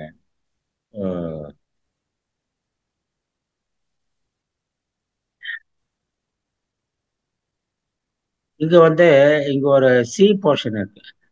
சி போர்ஷன் இங்க present world is in tension. World is not peaceful. Israel Lebanon war talk with Iran at Saudi Arabia. இப்போ இஸ்ரேல் லெபனானுக்கும் சண்டை நடத்திட்டு இருக்கு ரொம்ப நேரம்.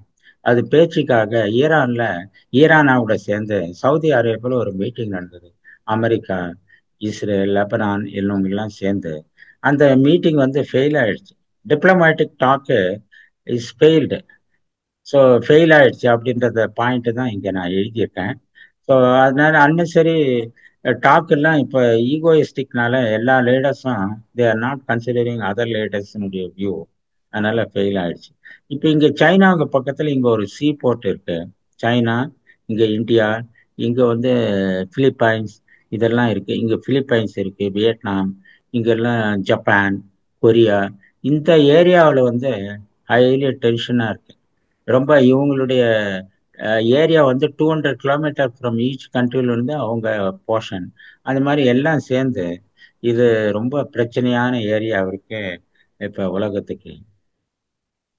ஸோ இவ்வளோ பிரிக்ஸு, G7, G8, G20 எவ்வளோ கண்ட்ரி இருக்கு.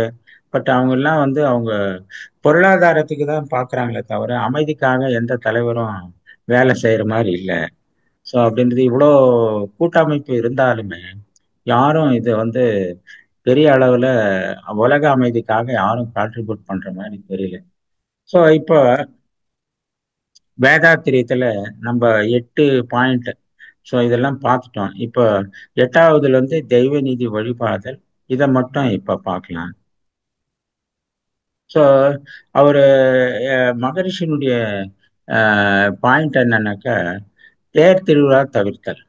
வியாபார நோக்கத்தோடு தெய்வத்தின் பெயரால் மக்களை கூட வைத்து குறைத்து பண்பாட்டை சீர்குலைக்கும் கலை நிகழ்ச்சிகள், சட்டம் ஒழுங்கு இவற்றை ஏற்படுத்தும் தேர் திருவிழாவை தவிர்க்க வேண்டும். தேர் திருவிழாவெல்லாம் இருக்கக்கூடாது. ஸோ இப்ப வியாபாரம்லாம் என்ன நடக்குதுன்னா, வரும் லாபத்தில் கடவுளுக்கு பங்கு கொடுத்து வாழும் நிலை மாற வேண்டும். செய்யும் தொழில தான் தெய்வம் என்பதை உணர வேண்டும். பாருங்க, இந்த வெங்கடாச்சலபதிக்கு இவ்வளோ போட்டிருக்காங்க. அவங்க எல்லாம் வியாபாரிகளுடைய லாபத்தெல்லாம் இந்த மாதிரி போட்டாங்க. தேர் திருவிழாலாம் நடக்குது. இதெல்லாம் வந்து நம்ம மகரிஷி வந்து இதெல்லாம் இருக்கக்கூடாது. இதனால தேவையென்னெல்லாம் செலவு, தப்பான வழிமுறையில் பணம் சம்பாதித்தல் இதெல்லாம் நடக்குதுன்றாரு. சிறுவருக்கு விளையாட்டு. சிறுவர்கள் உடற்பயிற்சி பண்ணணும், அவங்களுடைய பிற்காலத்தினுடைய நாட்டை வளப்படுத்தணும் அப்படின்றது தான் இது. தனி மனிதர்களுக்கு இடையே நாடுகளுக்கு போட்டி, பொறாமை, பகை முதலியவற்றை காலத்தில் விளையாட்டு உண்டாக்குகிறது. வயதானவர்கள் வருத்தி உடலை வருத்தி விளையாடக்கூடாது என்ற கருத்து தான் சிறுவருக்கு விளையாட்டு. அதுக்கப்புறம் செயல் விளைவு தத்துவம். செயல் விளைவு உணர்த்தல். ஒவ்வொரு செயலுக்கும் தக்க விளைவு உண்டு என்பது இறைநிலையாகும். எண்ணம், சொல், செயல் இந்த மூன்றாலும் மனிதன் செயல்படுகின்றான். விளைவு 4 வகைப்படும். இன்பம், துன்பம், அமைதி, பேரின்பம் என்பவையாகும். எனவே எனக்கு என்ன வேண்டும் அதை செய்ய மூலம் முறையாக பெற எண்ணி உரிய முறையில் செயலாற்ற வேண்டிய பெருமைகளை பெற்று வாழ்வில் விழுகும். ஒரு பால் அடிச்சோன்னா செயல் விளைவு தத்துவம். அதே மாதிரிதான் நம்ம மகாபாரதத்துல கர்மயோகம். இதுதான் கிருஷ்ணர் அறிவுரை பகவத்கீதையில சொல்றாரு. Mind set. Perform all your action with mind set of duty, detachment. Detachment இல்லாம இருக்கணும். Do not be attached to the action you perform and do not expect the fruit of your action. ஒவ்வொரு செயலை செஞ்சுட்டும் அதுக்கு விளைவு நமக்கு நல்லதா நடக்கணும்னு நினைக்க வேண்டாம். அட்டாச்மெண்ட் இல்லாம இருக்கணும் அப்படின்றதான் இந்த பகவத்கீதை. இதுதான் நம்ம மகரிஷியும் சொல்றாரு. சீர்காந்த நிலை விளக்கம். நம்ம பிரபஞ்சத்திலே காந்த தத்துவத்தை எல்லாரும் உணர்ந்து இந்த பிரபஞ்ச இயக்கத்தில் காந்தம் என்ற பராற்றலும் செயற்கையும் முக்கியத்தை விளங்குகிறது. விஞ்ஞான வளர்ச்சியின் முன்னுரிமை இந்த காந்த தத்துவத்தை உணர்ந்து செயல்பட வேண்டும் என்றுதான் முக்கியமான பாயிண்ட். அடுத்தது உணவு நீர் பொதுவாக்கல். பாருங்க, நம்ம இந்த தூத்துக்குடி பக்கம் தெரிக்காடுன்னு ஒரு பகுதி. அங்க பாத்தீங்கன்னா நிறைய இவ்வளவு ஆறுலாம் ஓடுது. பட் பாலைவனமா இருக்கு. பட் இந்த ஆறெல்லாம் டைவர்ட் பண்ணி இந்த பாலைவனத்துக்கு ஒரு ஃபர்டைல் லேண்டா கன்வெர்ட் பண்றாங்க. அந்த மாதிரி எல்லாம் செயலா பண்ணாம தேர் திருவிழா, கேளிக்கை, இதில் தான் நம்ம பணம் செலவாயிட்டு இருக்கு. இந்த நீரை பயன்படுத்தி நீரை உலகம் ஃபுல்லா, இந்தியா ஃபுல்லா டெவலப் பண்ணி நீரை டைவர்ட் பண்ணணும் அப்படின்னு தான் சொல்றாரு. பட் அதெல்லாம் நடக்க மாட்டேங்குது. 14 உண்மை ஒன்றே வழி வாழ்தல். ஸோ இந்த மாதிரி ரிலீஜியஸ் லீடர்ஸ் சொல்ற கருத்துக்கள் எல்லாம் எடுத்து எல்லா லீடர்களும் ஒண்ணா சேர்ந்து உலகத்துக்கு இறைநிலை என்பது ஒன்றுக்கு மேல் இருக்க முடியாது, இதனை திரித்து மனிதரின் மத போராட்டமும் பிணக்குகளும் மிகுந்து எத்தனையோ குழப்பங்களும் போர்களும் நடந்து வருகின்றன. நீ அவ்வாறு குழப்பம் எழாது பார்த்து கொள்ள வேண்டியது நமது கடமையாகும். ஸோ அப்படின்னு தான் 14ஆம் சட்டம். ஒழுக்க பண்பாடு. ஸோ அவர் என்ன சொல்றேன்னா, 5 ஒழுக்க பண்பாடு. புரியதோர் பண்பாடு உலகுக்கு வேண்டும். போதை பொருள் பொய் புகை ஒழித்து அமுல் செய்வோம். அதிக சுமை ஏதுமில்லை. நம்ம பெருசா ஒன்றும் பண்ணவே, அதிக சுமை ஏதுமில்லை. அவரவர் தம் அறிவின் ஆற்றலினால் உடல் உழைப்பால் வாழ்வதென்ற முடிவு. மதிப்பிழந்த மதிப்பிழந்து மற்றவர்கள் மனம் உடல் வருத்தா மாநெறியும் உணவுக்குயிர் கொல்லா நோன்பும் பொது விதியாம் பிறர் பொருளை வாழ்க்கை சுதந்திரத்தை போற்றி காத்தும் பிற துன்பம் போக்கும் அன்பு வேண்டும். இதான இந்த ஐந்து ஒழுக்க பண்பாட்டை கடைபிடித்தால் உலக அமைதி ஏற்படும். ஸோ இப்ப பிரசன்ட் வேர்ல்ட்னா உலக போர், பொருளாதாரம், உலக போர் பொருளாதாரத்தை நோக்கி செல்கிறது. ஆன்மீகம் குறைந்து கொண்டே வருகிறது. பொறுமை குணம் குறைந்து கொண்டே வருகிறது. ஈகோ அதிகமாகி கொண்டே வருகிறது. As the time passes, people mind, political system, economy, எல்லாம் இது டாமினேஷன் இன்க்ரீசஸ், பேட் குவாலிட்டிஸ்லாம் இன்க்ரீஸ் ஆகுது. At present, countries concentrating about war, military equipment, not global environment. They are not thinking of global environmental, education, medical extra. அதெல்லாம் விட்டுட்டு போர் தடவாடங்களை உற்பத்தி செய்தான் உலகம் போய்கொண்டிருக்கிறது. So இதுக்கு கடைசியில மகரிஷி என்ன சொல்றாருன்னா, வெரி சிம்பிள். நமது ஐவகை கடமைகளில் கடைசியில் வரும் உலக கடமைகளில் ஆற்றுவதில் முடிந்த வரையில் மிகுதியான அக்கறை எடுத்துக்கொள்ள வேண்டியது அவசியம். பொருளிலோ செல்வாக்கிலோ உடல் கட்டிலோ போதிய வலிமை இல்லாத நாம் எப்படி உலக கடமையினை ஆற்ற முடியும் என்று எவரும் மலைக்கவோ சோர்வடைவோ வேண்டாம். உங்களிடம் தவ தத்துவம் உறுதி பெற்ற மனோ வலிமை இருக்கிறது. உலக நலத்திற்காக உங்கள் விருப்பத்தை சங்கற்பமாக்கி பல தடவை உங்களுக்குள் ஒலித்து கொள்ளுங்கள்.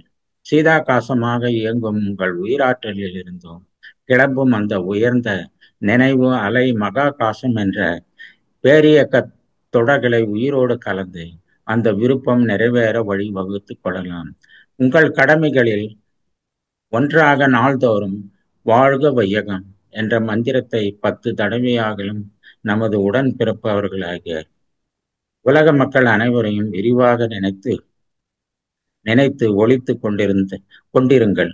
அன்பர்கள் பலருடைய இத்தகைய எண்ண உறுதி செயல்படுத்துவதற்காக எந்த நாட்டிலோ ஒரு வீரனை பிறக்க செய்யலாம், அல்லது இப்போது உள்ள உலகம் நல நாட்டம் கொண்ட ஒருவரையோ பலரையோ உலக நல தொண்டனாக முழுமையாக திருப்பி விடலாம். பேரியக்க தொடர்காலத்தில் அத்தகைய மாபெரும் ஆற்றல் அடங்கியுள்ளது. இதான் மகரிஷி நமக்கு சொல்ல வேண்டிய 14 அம்ச திட்டங்களையும் இதையும் இந்த அறிவுரையும் கூறியிருக்கிறார். ஸோ அதனால சம்மரி என்னன்னா, மகரிஷியினுடைய ஆன்மா இறைநிலையோடு உள்ளது. ஸோ ஆகையால் உலக அமைதி உறுதி, எல்லா நிலைகளிலும் மாற்றத்துக்குட்பட்டது. காலம் பதில் சொல்லும். 5 ஒழுக்க பண்பாடு வேண்டும். வேதாத்திரியத்தில் 14 அம்ச திட்டங்கள் வேண்டும். அனைவருக்கும் வேலை வாய்ப்பு. And united nation organisation to be strengthened. World religious leaders, Christianity, Islamic, Buddhist joint declaration for world peace. வாழ்க வளமுடன், வாழ்க வளமுடன், வாழ்க வளமுடன். என்னுடைய உரையை முடித்துக் கொள்கிறேன். வாழ்க வளமுடன். கேள்வி கேட்க விரும்பும் அன்பர்கள் பெயரையும் ஊரையும் தெரிவித்து தங்களுடைய கைபேசி தாங்களே அட்மிட் செய்து கொண்டு கேள்விகளை மட்டும் சுருக்கமாக கேட்கும் போது அனைவருக்கும் அது பயனுள்ளதாக அமையும் என்பதை அன்போடு தெரிவித்து கொண்டு முதலாவது அன்பராக கிருபாநிதி அம்மா. அம்மா, நீங்க ஐயா கிட்ட உங்களுடைய கேள்விகள் கேட்கலாமா?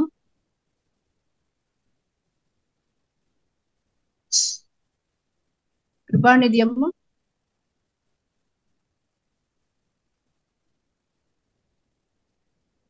அட்மிட் கொடுத்துட்டாங்கம்மா உங்களுக்கு.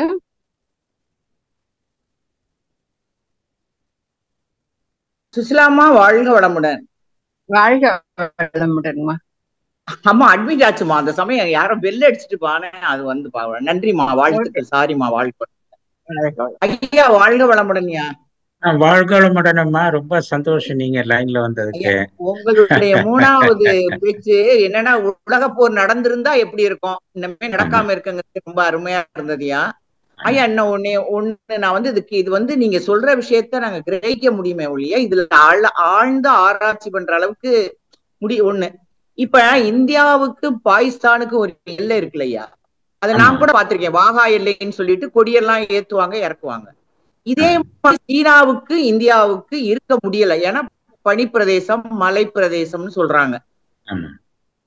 ஆனா அதே சமயத்துல பாகிஸ்தானுக்கு ரோடு போடுறது மாதிரி நம்ம நாட்டிலையும் அருணாச்சல பிரதேசத்துல இந்த மாதிரி ஒட்டி சீனா ரோடு போடுது, அது இந்தியாவுடைய எல்லையை ஆக்குமை பண்ணுது அப்படின்னு ஒண்ணு சொல்றாங்க. அது நிஜமா பொய்யான்னு தெரியல. ரெண்டாவது, இந்தியா பாகிஸ்தான் வந்து பாகிஸ்தானை பலப்படுத்திட்டா அது சீனாவுக்கு தான் நன்மையா இருக்கு, நமக்கு அதை எந்த இந்தியா ஒண்ணு. இப்ப சிங்கப்பூரோ மலேசியாவோ சீனா வழி வம்சங்கள் அதிகம். இப்ப நம்ம நாடு தீபகற்பமா, அதனால இந்தியா இப்ப இது கூடயா இந்த இந்தியாவை இந்த சீனாவை வந்து சர்வாதிகார நாடா இருக்கு, அதனால நம்மளால ஒண்ணும் பண்ண முடியல. இந்த பாகிஸ்தானுக்கு இலங்கைக்கு ஒரு போரை நிப்பாடுறான், போர் வேண்டாம் தான், ஆனாலும் நம்ம கொட்ட அப்படியே அடிக்க அப்படியே தாழ்ந்து போறது மாதிரியே இருக்குயா. அதாவது ஒரு தரமாவது இவங்க சீனா வலுப்படுத்த நம்ம பார்த்துக்கிட்டே இருக்கிற மாதிரி இருக்குய்யா. போர் வரக்கூடாது, போரை ரொம்ப ஒரு அந்த எர்த்குவேக் நீங்க சொன்னா பூமி இது வந்தது நான் காடு கொடுத்த கிஃப்ட், மகர்ஷியுடைய அருள். போர் நடந்திருந்தா நேரம் பாதி அழிஞ்சிருக்கும், அது புரியுதுயா. ஆனாலும் அவங்களுக்கு ஒரு படிப்புன தேவையா இல்லையா ஐயா? டெஃபினட்டா வேணும். அதுக்கு உங்க சந்தேகம் எப்படி நம்ம இந்தியாவை பாதுகாத்துக்கிறது அப்படின்றதுதான் உங்க சந்தேகம் இல்லைங்களா? ஆமா ஐயா. உங்க பேச்சில இருந்து நான் புரிஞ்சுக்கிட்டது, இந்தியாவை வந்து எப்படி நம்ம பாதுகாப்பை பலப்படுத்துவது டிப்ளமேட்டிக்லியா. அதான் நான் எக்ஸ்பிளைன் பண்றேன், நான் சொல்றேன். நான் இப்ப எப்படி பலப்படுத்துவது நம்ம இந்தியாவை அப்படின்றத, இப்போ அதுக்கு சில டிப்ளமேட்டிக் மெத்தட் இருக்கு. இப்போ வந்து அமெரிக்காவையும் நம்ம பகைச்சிக்க முடியாது. நம்ம அவங்க வந்து சில விஷயத்துல நமக்கு அகெயின்ஸ்டா எதிர்மறையா இருந்தாலும் அவங்கள பகைச்சிக்கும். அவங்களுக்கு வந்து அமெரிக்காவில் வந்து அவங்க போர் தளவாடங்களை நம்ம வாங்கினா அவங்க ஃப்ரெண்ட்ஷிப்பா இருப்பாங்க. அதை வாங்கலைன்னு நீங்க அனௌன்ஸ் பண்ணிட்டீங்கன்னா அவங்க வந்து நமக்கு எதிரி ஆயிடுவாங்க. அதனால நம்ம கவர்மெண்ட் ஆஃப் இந்தியா வந்து சில போர் தளவாடங்களை வாங்கிக்கிட்டும் இருக்காங்க. At the same time diplomatic இப்போ வந்து நம்ம இந்தியாவிலேருந்து எல்லா எம்பியும் உலகத்திலுடைய எல்லா நாடுகளுக்கும் அனுப்பியிருக்காங்க. இந்த மாதிரி பாகிஸ்தான் வந்து எங்களுக்கு தொந்தரவு பண்ணிட்டே இருக்காங்க அப்படின்னு எக்ஸ்பிளைன் அதை வந்து விரிவாக அவங்களுக்கு சொல்லி ஒரு உலக நாடுகளின் ஒத்துழைப்பை ஏற்படுத்த எல்லா பார்லிமெண்ட் மெம்பர்ஸையும் அனுப்பியிருக்காங்க. இது ஒரு நல்ல மெத்தடு. ஸோ இதனால அடுத்த தடவை வந்து வந்தாங்கன்னா அவங்கள வந்து உலக நாடுகள் சப்போர்ட் இருக்கணும். உலக நாடுகள் சப்போர்ட் இல்லைன்னாக்கா நமக்கு ரொம்ப கஷ்டம். என்னதான் போர் படைகள் வச்சிருந்தாலுமே அது வந்து உலக நாடுகளின் சப்போர்ட்டை டிப்ளமேட்டிக் அண்டர்ஸ்டாண்டிங் கிரியேட் பண்ணி ஸ்ட்ரென்தன் பண்ணிக்கணும். ரெண்டாவது வந்து நம்ம அகிம்சை முறையில் இருந்தாலும் போர் தளவாடங்களை அதிக அளவில் உற்பத்தி பண்ணாதான் நம்மளை பார்த்து பயந்து நம்மளையும் வந்து ஈக்குவலா, இப்ப 2 பயில்வான் இருக்காங்கன்னு வச்சுங்க, 2 ஈக்குவலா இருந்தால் தான் ஒருத்தர் பயப்படுவாங்க. நோஞ்சான்னு ஒருத்தரும் ஒரு ஸ்ட்ரென்த்தனா பெரிய ஆளா இருந்தானாக்க ஈஸியா அவனை அடிச்சிடலான்ற எண்ணம் அவங்களுக்கு ஏற்படும். அதுக்கு சைனாவுக்கு ஈக்குவலா நம்ம டெவலப் பண்ணி வச்சுக்கணும். அதனால இப்ப இருக்கிற சுச்சுவேஷன்ல போர் தடவாளங்களையும் அதிக அளவில் உற்பத்தி பண்ணி ஈக்குவலா சைனாக்கு ஈக்குவலா வர்ற மாதிரி டெவலப் பண்ணணும். இன்டர்நேஷனல் ரிலேஷன்ஷிப்பும் மெயின்டைன் பண்ணணும். அட் த சேம் டைம் நம்ம யாரையும் ஆக்கிரமிப்பையும் படுத்தக்கூடாது. உலக தலைவர்களையும் நல்லா நம்ம கண்ட்ரோல்ல வச்சிருக்கணும். இதெல்லாம் வச்சிருந்தாதான் இப்ப இருக்கிற சுச்சுவேஷன்ல நம்ம உலக நாடுகளோட நல்லா மெயின்டைன் பண்ண முடியும். போரை வராம தடுக்க முடியும். நம்ம வீக்கா இருந்தோம்னா ஈஸியா நம்ம மேல அட்டாக் பண்ணிடுவாங்க. ஸோ அதுதான் நம்ம டெவலப் பண்ணணும். அது ஸ்ட்ராட்டஜிக் இது நம்ம இந்தியன் தலைவர்கள் எடுப்பாங்கன்னு நம்ம நம்புவோம். நம்ம உலகத்தை வாழ்த்திக்கிட்டு இருக்கோம். போரில்லா நல்லுலகம், வாழ்க வையகம். அதுதான் மகரிஷி கடைசி ஸ்லைட்ல சொன்னேன். அவருடைய இப்ப ரீசெண்டா ஒரு ஆர்டிக்கல் வந்திருந்தது, மகரிஷி ஆர்டிக்கல். அதுல இருந்து தான் நான் எடுத்தேன்.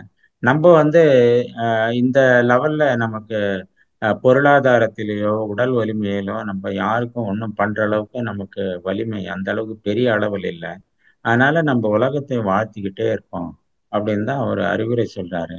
ரெண்டாவது, இந்த 14 அம்ச திட்டங்களையும் நம்மளையும் இந்த போர் திருவிழா செலவுகளை குறைக்கிறது, உண்மையான கடவுள் யார் என்று அறிந்து உண்மையான கடவுளை தொழுதல், இந்த மாதிரி 14 அம்ச திட்டங்களை நாம் உலக தலைவர்களை சரியான முறையில் தேர்ந்தெடுப்பது. நான் பார்ட் 1ல நான் சொல்லியிருந்தேன். ஸோ அந்த எல்லாம் கேட்டிருப்பீங்கன்னு நினைக்கிறேன். நீங்க எவ்வளவு இதுவும் அட்டன் பண்ணிக்கிட்டு இருக்கீங்க. அந்த மாதிரி நம்ம செய்ய வேண்டிய செயல்களை நம்ம சீர்திருத்தமா செஞ்சோம்னாக்கா உலகத்தை திருத்தலாம் அப்படின்ற நம்பிக்கையோட மகரிஷி நம்ம வச்சிருக்காரு. அதெல்லாம் நம்ம அடாப்ட் பண்ணி பண்ணணும் மேடம். ஐயா வாழ்க வளமுடன். ஒன்னே ஒண்ணு சொல்லிக்கிறையா, நான் ரொம்ப ஒருத்ததான். அதாவது இப்ப நம்மளுடைய ஒவ்வொரு பெரிய கோடீஸ்வரங்கள்லாம் இப்ப இந்தியாவுல உலக பணக்கார வரிசையெல்லாம் இருக்காங்க. இப்ப அவங்களையும் நம்மளுடைய அமைச்சர்கள் நயந்துதான் போறாங்க. யாரும் எதிர்த்து போறது மாதிரி கிடையாது. அவங்கள்ட்ட ஏன்னா அவங்க கட்டுற வரிப்பணத்துல பாதி ஓடுது அந்த மாதிரி கூட நினைக்கிறாங்க ஐயா. ஆனா ஐயா வரிப்பணம் மட்டும் இல்ல, அவங்க எலெக்ஷன் ஃபண்டிங் இந்த பணக்கார ஆளுங்க தான் எலெக்ஷனுக்காக கொடுக்குறாங்க.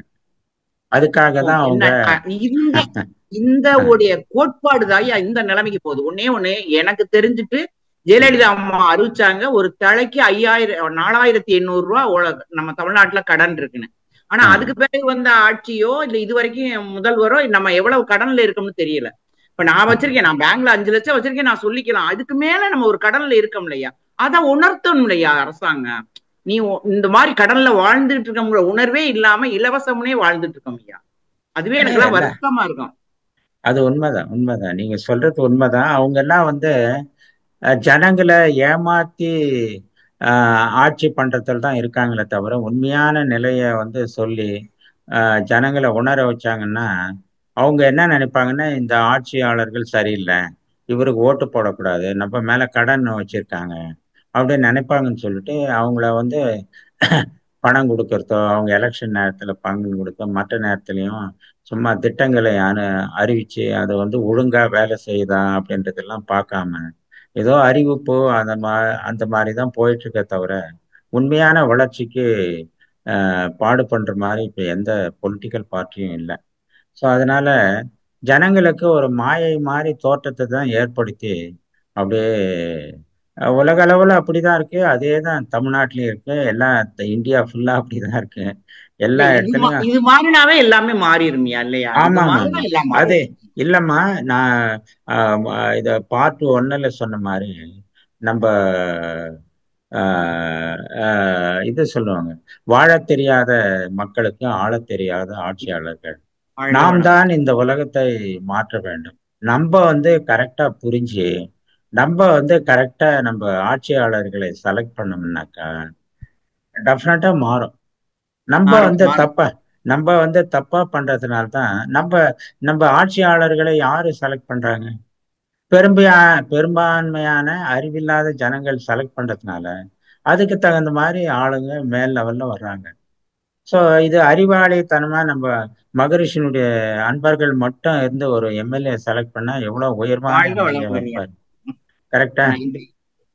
ரொம்ப சிறப்பியா உணர்ச்சி பூர்வமா இருந்தது. வாழ்த்துக்கள். வாழ்க வளமுடன்.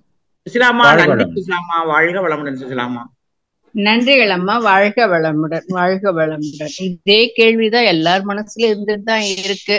அதுக்கு ஒரே மறுபடியும் வழி நம்ம எலெக்ஷன் பண்ணும்போது நல்ல தலைவர்கள் நோட்டான்னு சொன்னேன் நான். இப்ப தலைவர்களே நான் எனக்கு தெரிஞ்ச வரலாம் நல்ல தலைவர்களை செலக்ட் பண்றது கஷ்டம். ஏன்னா எல்லாருமே இப்ப பொது ஜனங்கள் என்ன நினைக்கிறாங்களோ அதுக்கு தகுந்த மாதிரி வேலை செய்யற தலைவர்கள் தான் இருக்காங்க. அதனால பொது ஜனங்களுக்கு இந்த கொஞ்சம் உணர்ந்து எப்படி நம்ம நாட்டை சரி செய்ய வேண்டும் என்று உணர்ந்து அதுக்கு தகுந்த மாதிரி ஓட்டு போட்டாங்கன்னா நாட்டை சரி பண்ணலாம். அதாவது இன்னைக்கு பசி தீர்ந்தா போதுன்ற மாதிரி தான் இருக்காங்களே கண்டி. அவங்களுக்கு பிராட் மைண்டடா யாரும் யோசிக்கிறது இல்லை. அவங்களுக்கு அந்த அளவுக்கு விஷன் தொலைநோக்கு பவர் இல்லை. அதுக்கு இந்த ஸ்பிரிச்சுவல் ஆன்மீகத்துல வந்தாங்கன்னா எல்லா தொலைநோக்கு பார்வையும் ஆட்டோமேட்டிக்கா வரும்.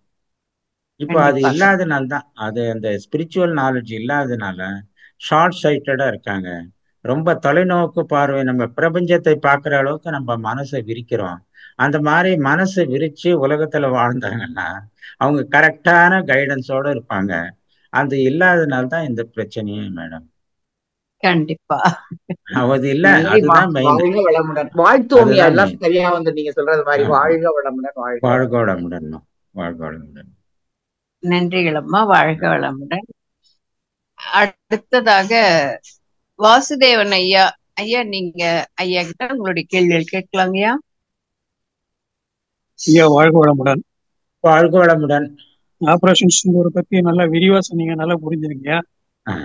இந்த ஆபரேஷன் மூலயமா ஆக்குபைடு காஷ்மீரை மீட்டு இருக்கலாம் இல்லைங்கய்யா? இல்ல இல்ல இல்ல இல்ல இல்ல ஐயோ, நீங்க பெரிய டார்கெட் பிளான் பண்றீங்க. பெரிய டார்கெட் பிளான் பண்ற இது பிஓகே, பாகிஸ்தான் ஆக்குபைடு காஷ்மீர்ன்றது அவங்க ரெண்டு பக்கமும், சைனா ஒரு பக்கம் பிடிச்சி வச்சிருக்காங்க, பாகிஸ்தான் பிடிச்சி வச்சிருக்காங்க. இதுக்கு சப்போர்ட் வேணும். இப்ப அமெரிக்காவுடைய சப்போர்ட் இருந்ததுனாக்கா இது பண்ணலாம். அமெரிக்காவை அவங்க எல்லாருமே எப்படி டிப்ளமேட்டிக்கா இது பண்றாங்கன்னா, இப்போ சைனாவுக்கு கவுண்டர் கொடுக்கறதுக்காக அமெரிக்காவும் பாகிஸ்தானும் சப்போர்ட் பண்ணுது, சைனாவும் சப்போர்ட் பண்ணுது. இந்தியாவை பெரிய அளவுல வல்லரசா வந்துடக்கூடாது அப்படின்னு அழுத்தத்துக்காக நம்மளை கண்ட்ரோல் பண்ணி வச்சிருக்காங்க.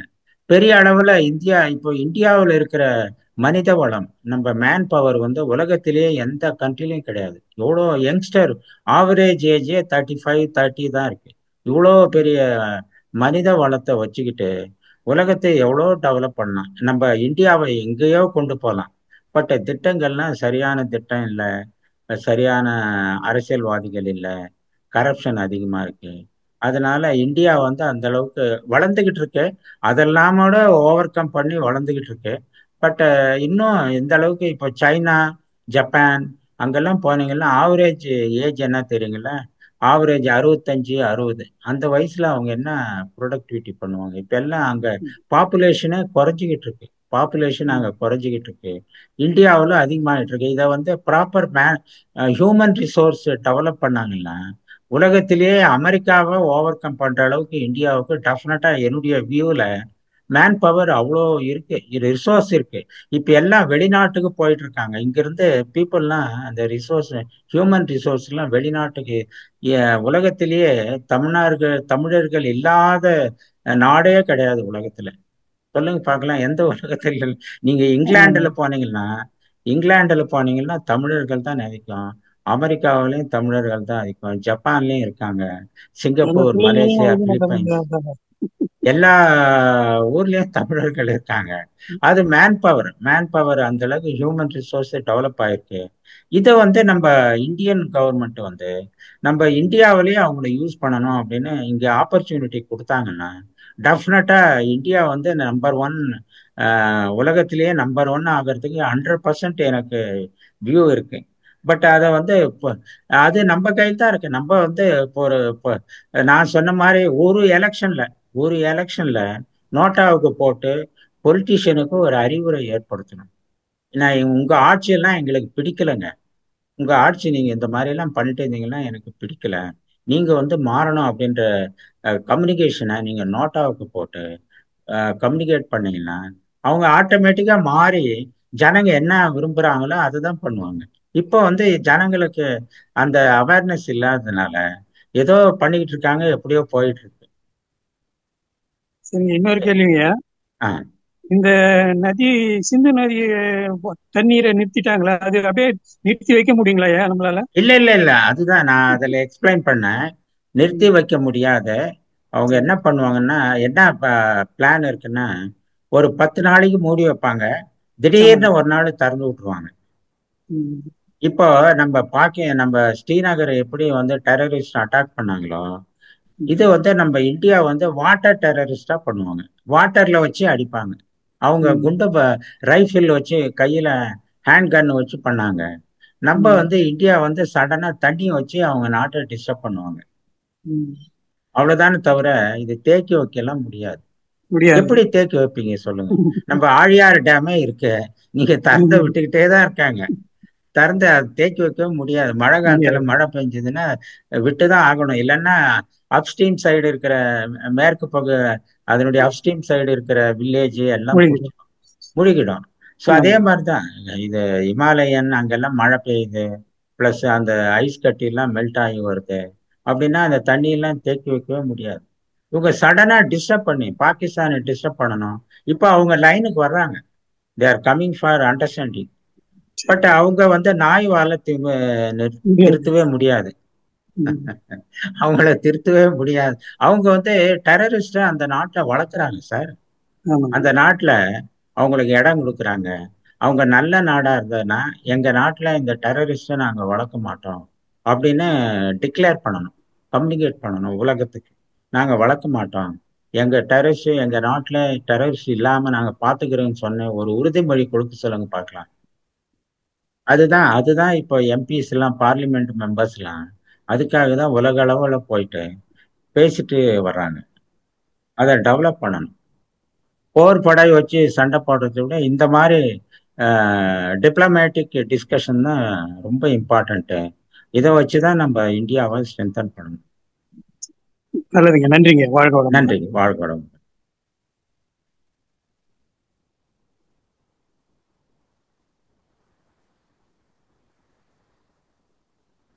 அடுத்ததுமா ஐயா வாழ்க வளமுடன். அடுத்ததாக அறிவுறுத்தி இந்திராணி அம்மா, நீங்க ஐயா கிட்ட உங்களுடைய கேள்விகள் கேட்கலாங்கம்மா. இந்திராணி அம்மா அட்மிட் கொடுத்துட்டாங்க. வாழ்க வளமுடன் ஐயா. வாழ்க வளமுடன்மா, நல்லா இருக்கீங்களா? நல்லா இருக்கேன் ஐயா, கேக்குதுங்களா? நல்லா கேக்குதுமா, நல்லா உங்க குரல் எல்லாம் மறக்க. இளைய சமுதாயம் உங்களோட பேச்ச கேட்கணும் ஐயா, காது கொடுத்து கேட்கணும் ஐயா. நிச்சயமா நம்முடைய நாடு ஒரு வல்லரசாக வேண்டாம் ஐயா, ஒரு நல்லரசாக ஆகணும். வல்லரசுங்கிறது எல்லாரும் வல்லரசா இருக்க முடியாது.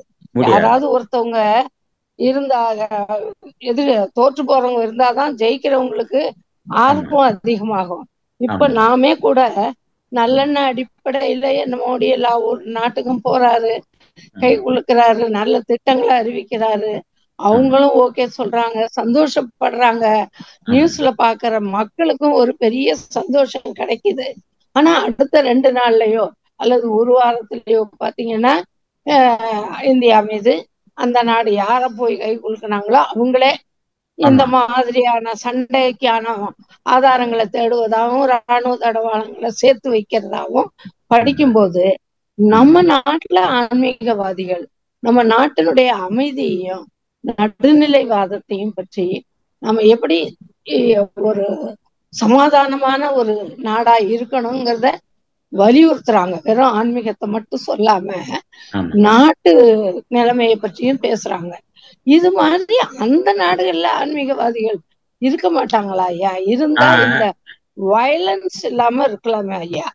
எல்லாரும் ஒண்ணும் பண்ண வேணாம், யாரும் ஜெயிக்க வேண்டாம், ஒருத்தருக்கு ஒருத்தர் உதவியே வேண்டாம், ஆனா யாரையும் டிஸ்டர்ப் பண்ணாம இருக்கணும் அப்படின்னு இருக்கக்கூடாது ஐயா.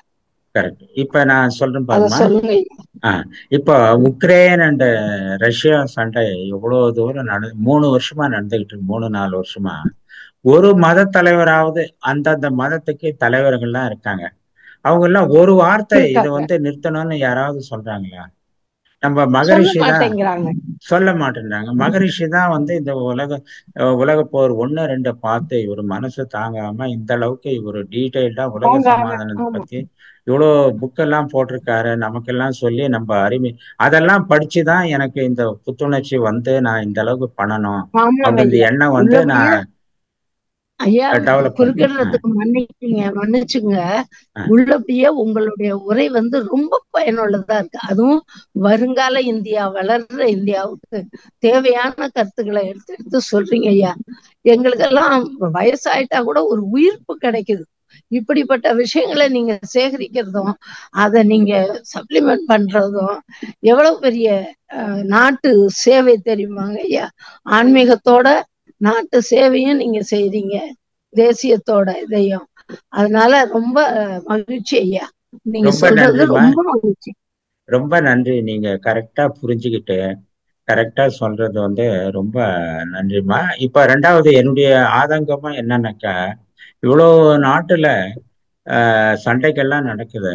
ஒரு உலக ஆன்மீகவாதி தலைவர்கள்லாம் நிறைய அவங்கள பத்தி நிறைய சொல்றாங்க. நான் எந்த மதத்தினுடைய பெயரெல்லாம் எதுவும் சொல்ல விரும்பல. இது நம்ம இதுல சூழ்நிலை வேண்டாம்.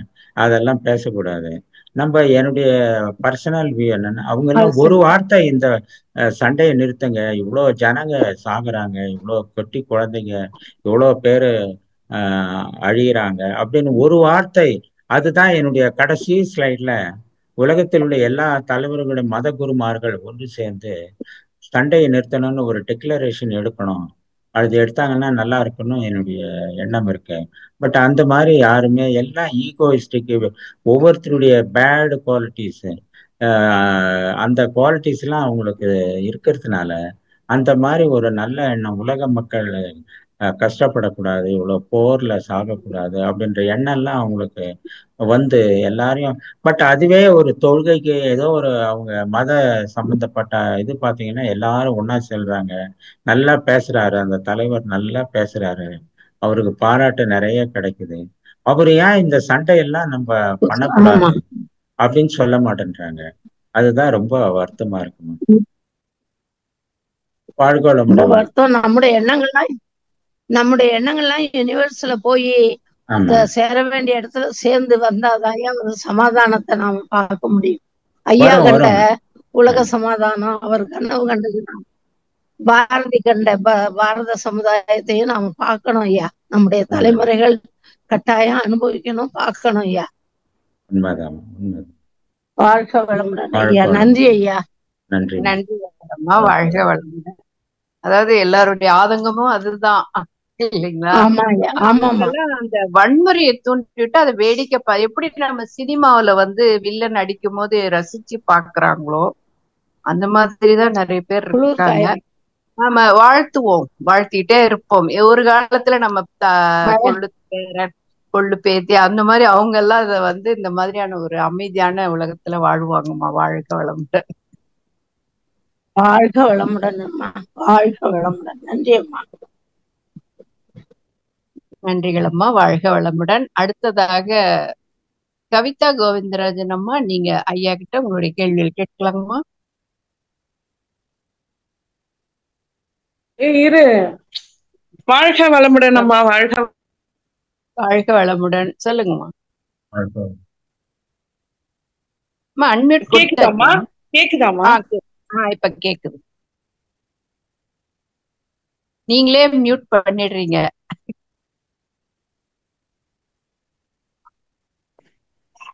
ஐயா ரொம்ப ரொம்ப நன்றிங்க ஐயா. வாழ்க வளமுடன். வாழ்க வளமுடன்மா. வாழ்க வளமுடன். ரொம்ப அருமையா சொன்னீங்களா. நாங்க டிவில பார்த்தா கூட எங்களால அந்த ஆயுதங்கள்லாம் பார்க்க முடியாது. நீங்க ஸ்லைட்ல போட்டு அழகா காமிச்சீங்க. 1 மணி நேரம் உட்காந்து அது அழகா காமிச்சீங்க. இப்போ எங்களுக்கு புரியற மாதிரி இருக்கு. அந்த மேல காமிச்சீங்க நாய் ராக்கெட்டோ என்னவோ,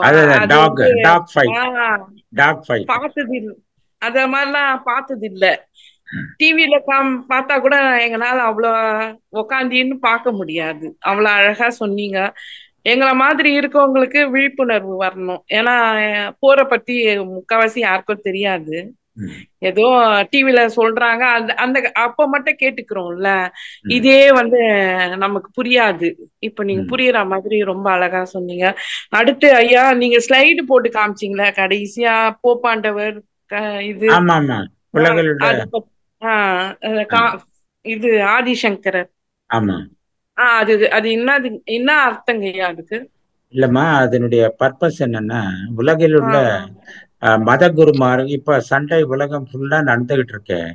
ஆ அவங்க அந்த சண்டையில வந்து இந்த மத ம் குருமார்கள்லாம் அவங்கவுங்க ஜனங்களை வந்து அறிவுறுத்தி அந்த நாட்டுக்கு அறிவுரை சொல்லி இந்த ஆ சண்டையெல்லாம் பண்ணாதீங்க அப்படின்னு எல்லா ம் மத தலைவர்கள், நாட்டுல ம் மூணு மதங்கள், மூணு மேஜர் மதங்கள் இருக்குமா, ஆ உங்களுக்கு தெரியும். ஆ மத அந்த மத தலைவர் அந்த உலகத்துக்கு ஃபுல்லா ஒரு மத தலைவர் இருக்காரு, ஒரு ஆ ரிலிஜியனுக்கு. ஆ ஒரு ரிலிஜியனுக்கு அதே ஆ மாதிரி இன்னொரு ரிலிஜியனுக்கு இன்னொரு மத தலைவர் இருக்காரு. ஆ இன்னொரு ஆ மூணுமா, இது வந்து கிறிஸ்டியன், முஸ்லீம் அண்டு இந்து இதுல இந்துங்களா? இல்ல இந்து இல்ல, இது ஆ நம்ம ஜைனிசம். ஆ ஜைனிசம் புத்த மதம், புத்திஸ்ட். புத்தம். புத்த இப்ப வந்து பாத்தீங்கன்னா சைனா, ஜப்பான், கொரியா அவங்க எல்லாம் வந்து புத்திஸ்ட். வெஸ்டர்ன் ம் வெஸ்டர்ன் ம் கண்ட்ரீஸ் எல்லாம் கிறிஸ்டியானிட்டி. ம் அண்ட் ம் மிடில் ஈஸ்ட் எல்லாம் வந்து முஸ்லீம் கண்ட்ரிஸ், ம் இஸ்லாமிக். ஸோ அந்த ம் மூணு தலைவர்களும் ஒன்னா சேர்ந்து அந்தந்த ம் நாட்டுக்கு அட்வைஸ் பண்ணி இந்த சண்டைக்கெல்லாம் போகாதீங்க, நீங்க ம் நீங்கெல்லாம் வந்து ஒற்றுமையா இருந்து அப்படின்னு அட்வைஸ் ம் பண்ணி அந்த மூணு தலைவர்கள் டிக்ளரேஷன் கொடுத்தாங்கன்னு வச்சுங்க. ஆ ஆ அப்போ உலகம் சண்டை வருமா? வராதுங்க. இப்போ ஆ நீங்க கோவிலுக்கு போறீங்க, அந்த ஆ ஆ சாமியார் வந்து உங்களுக்கு அட்வைஸ் பண்றாரு, நீங்க பக்கத்து வீட்டுக்கார ம் சண்டை போடாதீங்க அப்படின்னா, நீங்க சரி இவ்வளவு பெரிய ஆ சாமியார் ஆ சொல்றாரு நம்ம ஆ கேட்போம் ஆ அப்படின்னு ஒத்துக்குவீங்க. அட்லீஸ்ட் கொஞ்ச நாளைக்காவது இருப்பீங்க, ஒரு வருஷம் இருப்பீங்க. ஸோ ஆமா அந்த ஆமா. மாதிரி உலக தலைவர்கள் ஒன்னா சேர்ந்து டிக்ளரேஷன் பண்ணணும். ஆ அதுதான் அந்த படத்தினுடைய ஆ அதுக்காக காட்சி. தான் அந்த படத்தை போட்டிருந்தேன். ஆ இப்ப அதுக்குதான் என் விளக்கம் கேட்டேன். இப்ப பண்ண அந்த வேண்டியது அந்த மத தலைவர்கள்லாம், ம் ரிலீஜியஸ் லீடர்லாம் ஒண்ணு சேர்ந்து உலகத்தைக்கு வந்து ஒரு அறிவு, ம் நம்ம மகரிஷியுடைய கொள்கை பரப்புறதுக்கு நாளாகும். கொஞ்சம் நாளா மெதுவா தான் நடக்கும், ஒரு நாளைக்கு டெஃபினட்டா நடக்கும், அதுல எந்த நடக்கும். சந்தேகமும் இல்லை. இல்ல. பட் இது நாளாகும். இமிடியட்டா ம் நான் உலகத்தை காப்பாத்தணும்னு அந்த மத தலைவர்கள்லாம் ஒண்ணு சேர்ந்து அவங்க வந்து ஒரு கூட்டமைப்பு ஏற்படுத்தி அதை வந்து நிறுத்த வைக்கணும் அப்படின்றது ம் என்னுடைய விருப்பம். அவங்க புரிஞ்சு. மியூட் ஆயிட்டாங்க, கேட்டுட்டு தான் சரி இருப்பாங்க. சரி சரி. அடுத்தது கொடுங்க. அடுத்தது. அடுத்ததாக சாம்சங் எஸ்எம் ஐயா, உங்களுடைய பேரை சொல்லிட்டு ஐயா கிட்ட உங்களுடைய கேள்வி கேட்கலாம். சாம்சங், நீங்க யாருன்னு தெரியல, உங்க பேரை சொல்லிட்டு நீங்க ஐயா கிட்ட உங்களுடைய கேள்வி கேட்கலாம். ஓகே, அடுத்ததாக இறுதி அன்பராக கலைமதி அம்மா, நீங்க ஐயா கிட்ட உங்களுடைய கேள்வி கேட்கலாமா? அம்மா வணக்கம். அம்மா வணக்கம், வாழ்க வளமுடன்மா. ஐயா வணக்கம். ஐயா வாழ்க வணக்கம் வளமுடன். வணக்கம்மா, வணக்கம், சொல்லுங்கம்மா. ஐயா உங்க பேச்சு ரொம்ப அருமையா இருந்ததுங்க ஐயா. ரொம்ப இப்ப நன்றிம்மா, ரொம்ப நன்றி. இந்த போர் வந்து இவ்வளவு சீக்கிரம் முடிவுக்கு கொண்டு வந்ததுல ஆட்சியாளர்களுடைய பங்கு, அடுத்து நம்மளுடைய புண்ணிய பூமின்றதுனால கூட இது நடந்திருக்கும் போல ஆமா ஆமா அப்படின்னு ஆமா, எனக்கு தோணுச்சுங்க ஐயா. அது டெஃபினட்டா ஏதாவது ஒரு வழியில இது அழிவு பாதைக்கு போகாது அப்படின்றதுக்கு ஒரு ம் எடுத்துக்காட்டு. இப்ப நான் இந்த போர் எப்படி நின்னதுன்னு ஒரு எக்ஸ்பிளைன் பண்ண, நீங்க அதை கவனிச்சிங்களா? ஆமாங்கய்யா ஆமாங்கய்யா. அத நியூக்ளியர் ஆனா சைட்ல அதுக்கு வந்து ட்ரம்ப் நான் தான் அப்படின்னு சொல்லிக்கிறாரு. சீன சொல்லிட்டு போற. அதிபர் சொல்லிக்கிறாங்க. ஆனா இல்ல இது மோடிஜி இதோடையும் பங்கு இருக்கு. ரொம்ப பரவாயில்ல. சீக்கிரமா முடிவுக்கு கொண்டு வந்தது. இதுக்கு முந்தி அலெக்சாண்டர் போரிட்டு இங்க வந்திருக்கும் போது கூட வட இந்தியா வரைக்கும் வந்தவரு தென்னிந்தியாவுக்கு வரத்துக்குள்ள அவங்க படை வீரர்கள் இதுக்கு மேல எங்களால போர் செய்ய முடியாதுன்னு திரும்பி கிளம்பி போயிட்டாங்க. அது ஆமா போல ஆமா நம்ம நாட்டுக்கு ஒரு அரசியலும் இல்ல, ஒரு வியாதி கூட பாருங்க, கொரோனா, அது அந்த மாதிரி ஏதோ ஒரு இதுக்கும் நம்ம ஆமா நாட்டுல ஆமா சீக்கிரமா வெளியே வந்துடுறது. ஆமா அது ஆமா ஆமா கரெக்ட். உண்மையில ஆச்சரியம். ஒரு உண்மையிலே மோசமான அரசியல்வாதிங்க ஆண்டுகிட்டு இருக்கும் போதே நம்ம நாடு வளர்ச்சி பாதையில தான் போயிட்டு இருக்கு. ஆமா ஆமா ஆமா அது ஒரு ஆச்சரியம். அதுவே வெளிநாட்டுல சொல்லுவாங்க, மோசமான ஊழல், அஹ் கல்விக்கு இவ்வளவு பணம் வாங்குறாங்க. அந்த மாதிரி எல்லாம் இருக்கும்போது கூட உங்க நாட்டின் வளர்ச்சி சீரா இருக்கு கரெக்ட். அப்படின்னு தான் சொல்றாங்க. அது ஒரு அதுதான் ஆச்சரியம் தான். நம்மளுடைய உண்மை. புண்ணிய பூமின்றதுதான் காரணமா இருக்கும்னு நான் நினைக்கிறேங்க ஐயா. ஏன்னா உண்மைதாம்மா நீ. ரஷ்யா உக்ரைன் இன்னும் போர் நடந்துகிட்டு இருக்கு. ஆமா இஸ்ரேல் ஆமா போர் நடந்துகிட்டே தான் இருக்கு. அது நடந்துட்டே தான். அழிவு எவ்வளவு அதிகமா, அந்த மக்கள் எவ்வளவு பாதிக்கப்படுறாங்க. நம்மளுடைய பஹல்காம் போர்ல அந்த 27 பேர் இறந்ததுக்கே நமக்கு மனசு கஷ்டமா இருந்துச்சு. ஆமா என்னடா இப்படி வந்து சுற்றுலாவுக்கு வந்தவங்களுக்கு இப்படி பண்ணிட்டாங்களே அப்படின்ட்டு. ஆமா தொடர்ந்து போர் நடக்கும்போது உடல் ஊனமாகிறது இதெல்லாம் எவ்வளவு கொடுமையா இருக்கும். ஆமா ஆமா ஆமா ஆனா அந்த மாதிரி எல்லாம் போகாம இத சீக்கிரமா முடிவு கொண்டு வந்தது எல்லாமே ஒரு நல்ல இது. அது நீங்க சொன்னது ரொம்ப நல்லா இருந்ததுங்க ஐயா. ரொம்ப கரெக்டா. நன்றிங்க ஐயா. ரொம்ப நன்றிம்மா. நீங்க கரெக்டா புரிஞ்சு வச்சிருக்கீங்க, கரெக்டா சொல்றீங்க. கரெக்ட். இந்த மாதிரி ஒவ்வொருத்தரும் உலக அக்கறை கொண்டு எல்லாம் உலகத்துல என்ன நடக்குது என்ன அப்படின்றது எல்லாரும் புரிஞ்சுக்கிட்டா நல்லது. ஏன்னா அதெல்லாம் தெரியாம இருந்து ஒரு மாதிரி இருக்கிறதுனால தான் உலக அமைதி ஏற்பட தடையா இருக்கு. எல்லாரும் புரிஞ்சுக்கிட்டு அதுக்கு தகுந்த மாதிரி நம்ம செயல்பட்டோம்னா ஒவ்வொரு செயலிலையும் நம்ம உலக அமைதிக்காகவும் உலக மக்களுடைய எண்ணங்கள் புரிந்து கொண்டு அவங்களுக்கு அந்த மாதிரி செயலை செஞ்சோம்னா, இது எப்படின்னா நீங்க ரோட்ல போறீங்க, இந்த எண்ணம் உங்களுக்கு இருந்ததுன்னா நீங்க ரோட்ல ஒழுங்கா போவீங்க, குறுக்க நடுக்க ஆமா. போக மாட்டீங்க. ஏத்தாப்படி உம் வரும் ஏத்தாப்படி வர்றவங்களுக்கு ரெஸ்பெக்ட் கொடுத்து அவங்களுக்கு வழி விடுவீங்க. இதெல்லாம் தெரியாதவங்கன்னா தேவையில்லாம சண்டை போடுவாங்க, பிரச்சனை அதிகமாகும். அதுதான் இது சின்ன சின்ன செயல்கள் இருந்தா உலக அமைதியே வருது. ஸோ அதுதான் அதுதான் முக்கியமான கருத்தை நீங்க கரெக்டா புரிஞ்சு வச்சிருக்கீங்க. அது ஒன்றும் போல ஐயா, முக்கியமா அரசியல்வாதிகளுக்குன்னு எந்த ஒரு தகுதியுமே இல்லாம இருக்குங்க ஐயா. இப்ப எம்பிபிஎஸ் படிச்சாதான் டாக்டர், இன்ஜினியரிங் இந்த மாதிரி எல்லாம் ஒரு தகுதி இருக்கு. அரசியலுக்கு வரவங்க முக்கியமா திருக்குறள்ல வர அந்த 10 அதிகாரம் இருக்குங்க. ஒரு அதிகாரத்துல 10 குறள் இருக்குங்க ஐயா. ஆமா ஆட்சி அதிகாரம்னு சொல்லி, அதே போல சாணக்கியருடைய அர்த்த சாஸ்திரம்னு நினைக்கிறேன். அதுல ஒரு ஆட்சியாளர்கள் எப்படி இருக்கணும். அப்பெல்லாம் மனு நூல் படிச்சவங்க, அவங்கதான் ஆட்சியை சீரா அமைச்சுக்கிட்டு இருந்தாங்க, சீரா ஆண்டுகிட்டு இருந்தாங்க.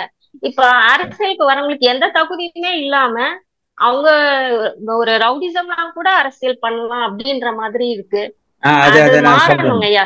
இல்ல அதை அது நான் மாறணும். சொல்றேன். நானு இந்திய அரசியல் அமைப்பு திட்டம் அப்படின்னு முதல்ல நம்ம இந்தியா சுதந்திரம் அடைஞ்சு குடியரசு ஆகும்போது நம்ம ஜனநாயகம் பொதுமக்களினுடைய ரெப்ரசன்டேட்டிவ், தட் இஸ் அவங்க செலக்ட் பண்றவங்களுக்கு குவாலிஃபிகேஷன் இம்பார்ட்டன்ஸ் இல்லை.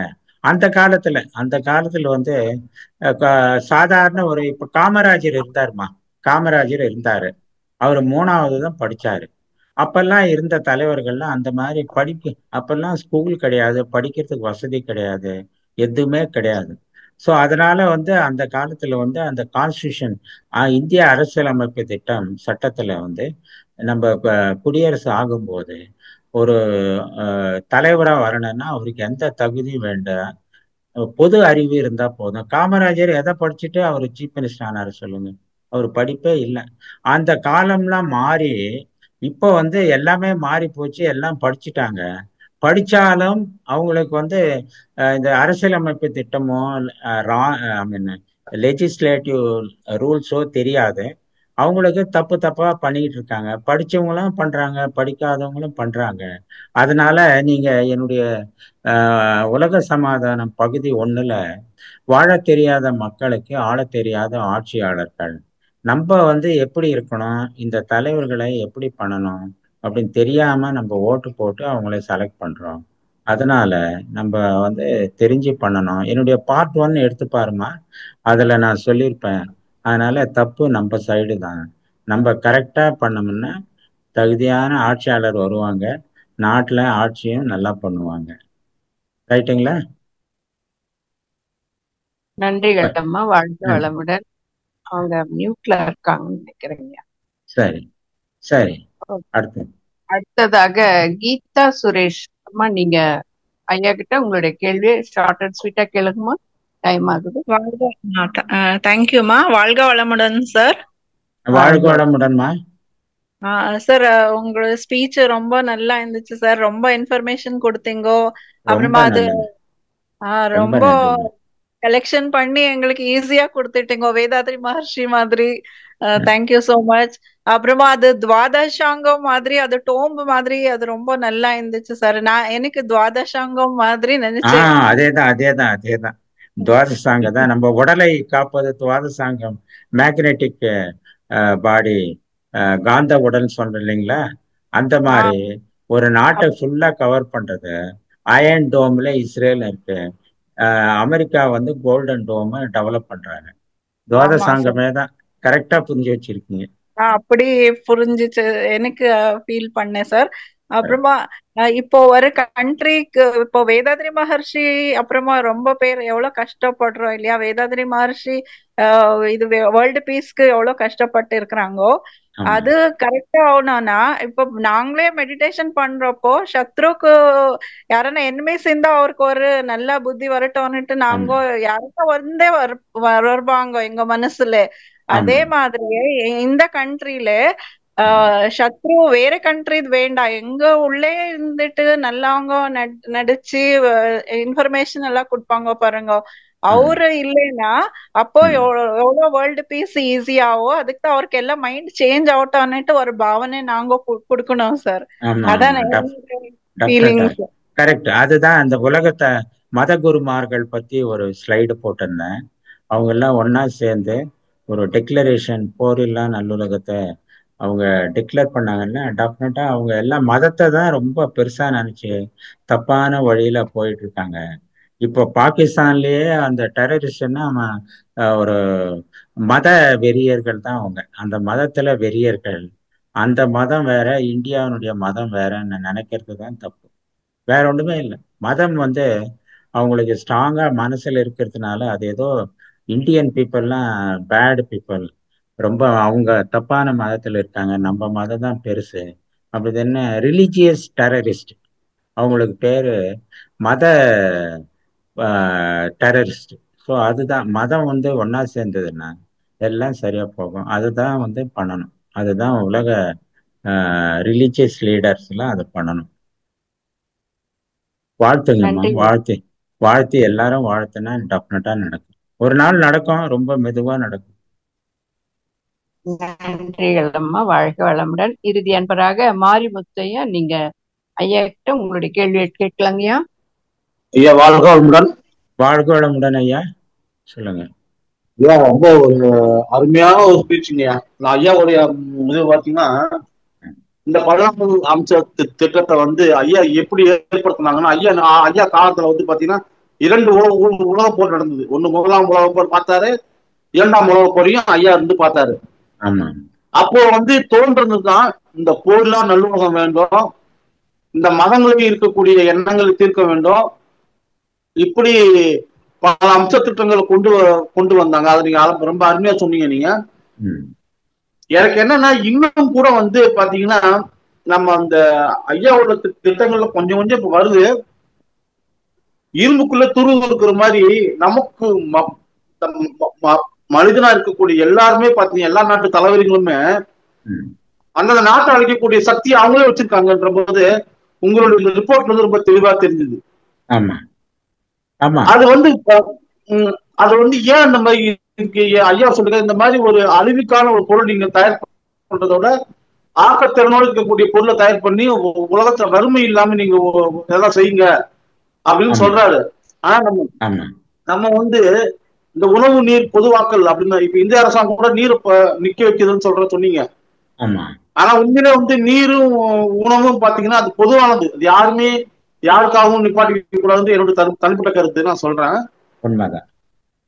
ஆனா எனக்கு என்னன்னா இந்த மாதிரி ஒரு அருமையான ஒரு திட்டத்தை இன்னும் வந்து உலக தலைவர்கள் இன்னும் வந்து மதத்தின் பெயர்னாலையும் இந்த நாட்டினுடைய பெயர்னாலையும் இனத்தின் பெயர்னாலையும் வேறுபட்டு இருக்கணும். அது ஒன்னா ஒரு உலக ஆட்சியிலும் எல்லாமும் ஒரு இறைநிலைதான், எல்லாரும் ஒண்ணுதான், உதவி வாழ வேணும் என்ற நிலை வரணும். அதுக்காக நம்ம வாழ்த்திக்கிட்டு இருக்கோம். அது கொஞ்சம் கொஞ்சமா வந்துட்டு இருக்கு.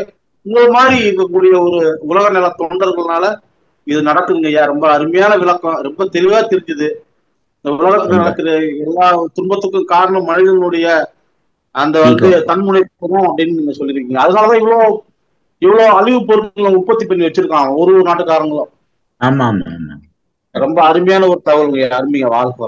நல்லா புரிஞ்சுக்கிட்டீங்க ஐயா, கரெக்டா சொன்னீங்க. ஸோ எல்லாரும் வாழ்த்துவோம். உலகம் ஒரு நாள் டெஃபினட்டா போரில்லா நல்லுலகம் ஆகும் என்ற உறுதிமொழியோடும் எண்ணத்தோடும் நம்ம டெய்லி வாழ்த்துறங்க உலகத்தை. அதுதான் இந்த போல நல்லுலகம் வரணும் தான் இந்த உலக நல தலைவர்களையும் டெய்லி நம்ம வாழ்த்திக்கிட்டே இருக்கோம் தவத்துல. ஒரு நாள் ஐயா சொல்லியிருக்காரு, இந்த போல நல்ல உலகமும் இந்த ஊர்ல ஆட்சியும் அமைந்தால் மட்டும்தான் இதுக்கு தீர்வு. இல்லைன்னா வந்து துன்பங்கள் ஒரு நாட்டை இன்னொரு நாட்டோட பலத்தை பறித்து கொண்டே இருக்கும். ரொம்ப ஒரு அருமையான விளக்கம் இங்க, ரொம்ப அருமையா தெரியுற மாதிரி புரிஞ்ச மாதிரி நீங்க சொன்னீங்க. தெளிவா இருந்தது உங்க வார்த்தை. ரொம்ப இன்னும் ஆழமா உலகத்தை வாழ்த்துறதுக்கு ஒரு தூண்டுதல் நீங்க அமைஞ்சீங்க. நீங்க பார்ட் 1 பார்ட் 2 பாருங்க ஐயா, அதையும் டவுன்லோட் பண்ணி பாருங்க. அதையும் பார்த்துட்டு நீங்க இன்னும் டீட்டெயில்டா சொல்லியிருப்பேன் 1 and 2லயும், அதையும் பாருங்க. ரொம்ப நன்றி. வாழ்க்கை நன்றிகள் ஐயா. வாழ்க வளமுடன் ஐயா. நிறைவு செஞ்சுக்கலாங்களா ஐயா? நிறைவு செஞ்சுக்கலாமா. எல்லாருமே அந்த ஊர் உலக ஆட்சி, அந்த அமைதி வரணும், உலக அமைதி வரணும் அப்படிங்கறதுலதான் எல்லாருமே ஒரு ஒத்த கருத்தா இருக்காங்க. கூடிய விரைவில் அந்த உலக அமைதி வரும். வாழ்க வளமுடன். நம் கடமை அறவாழ்வின் நாட்டத்தே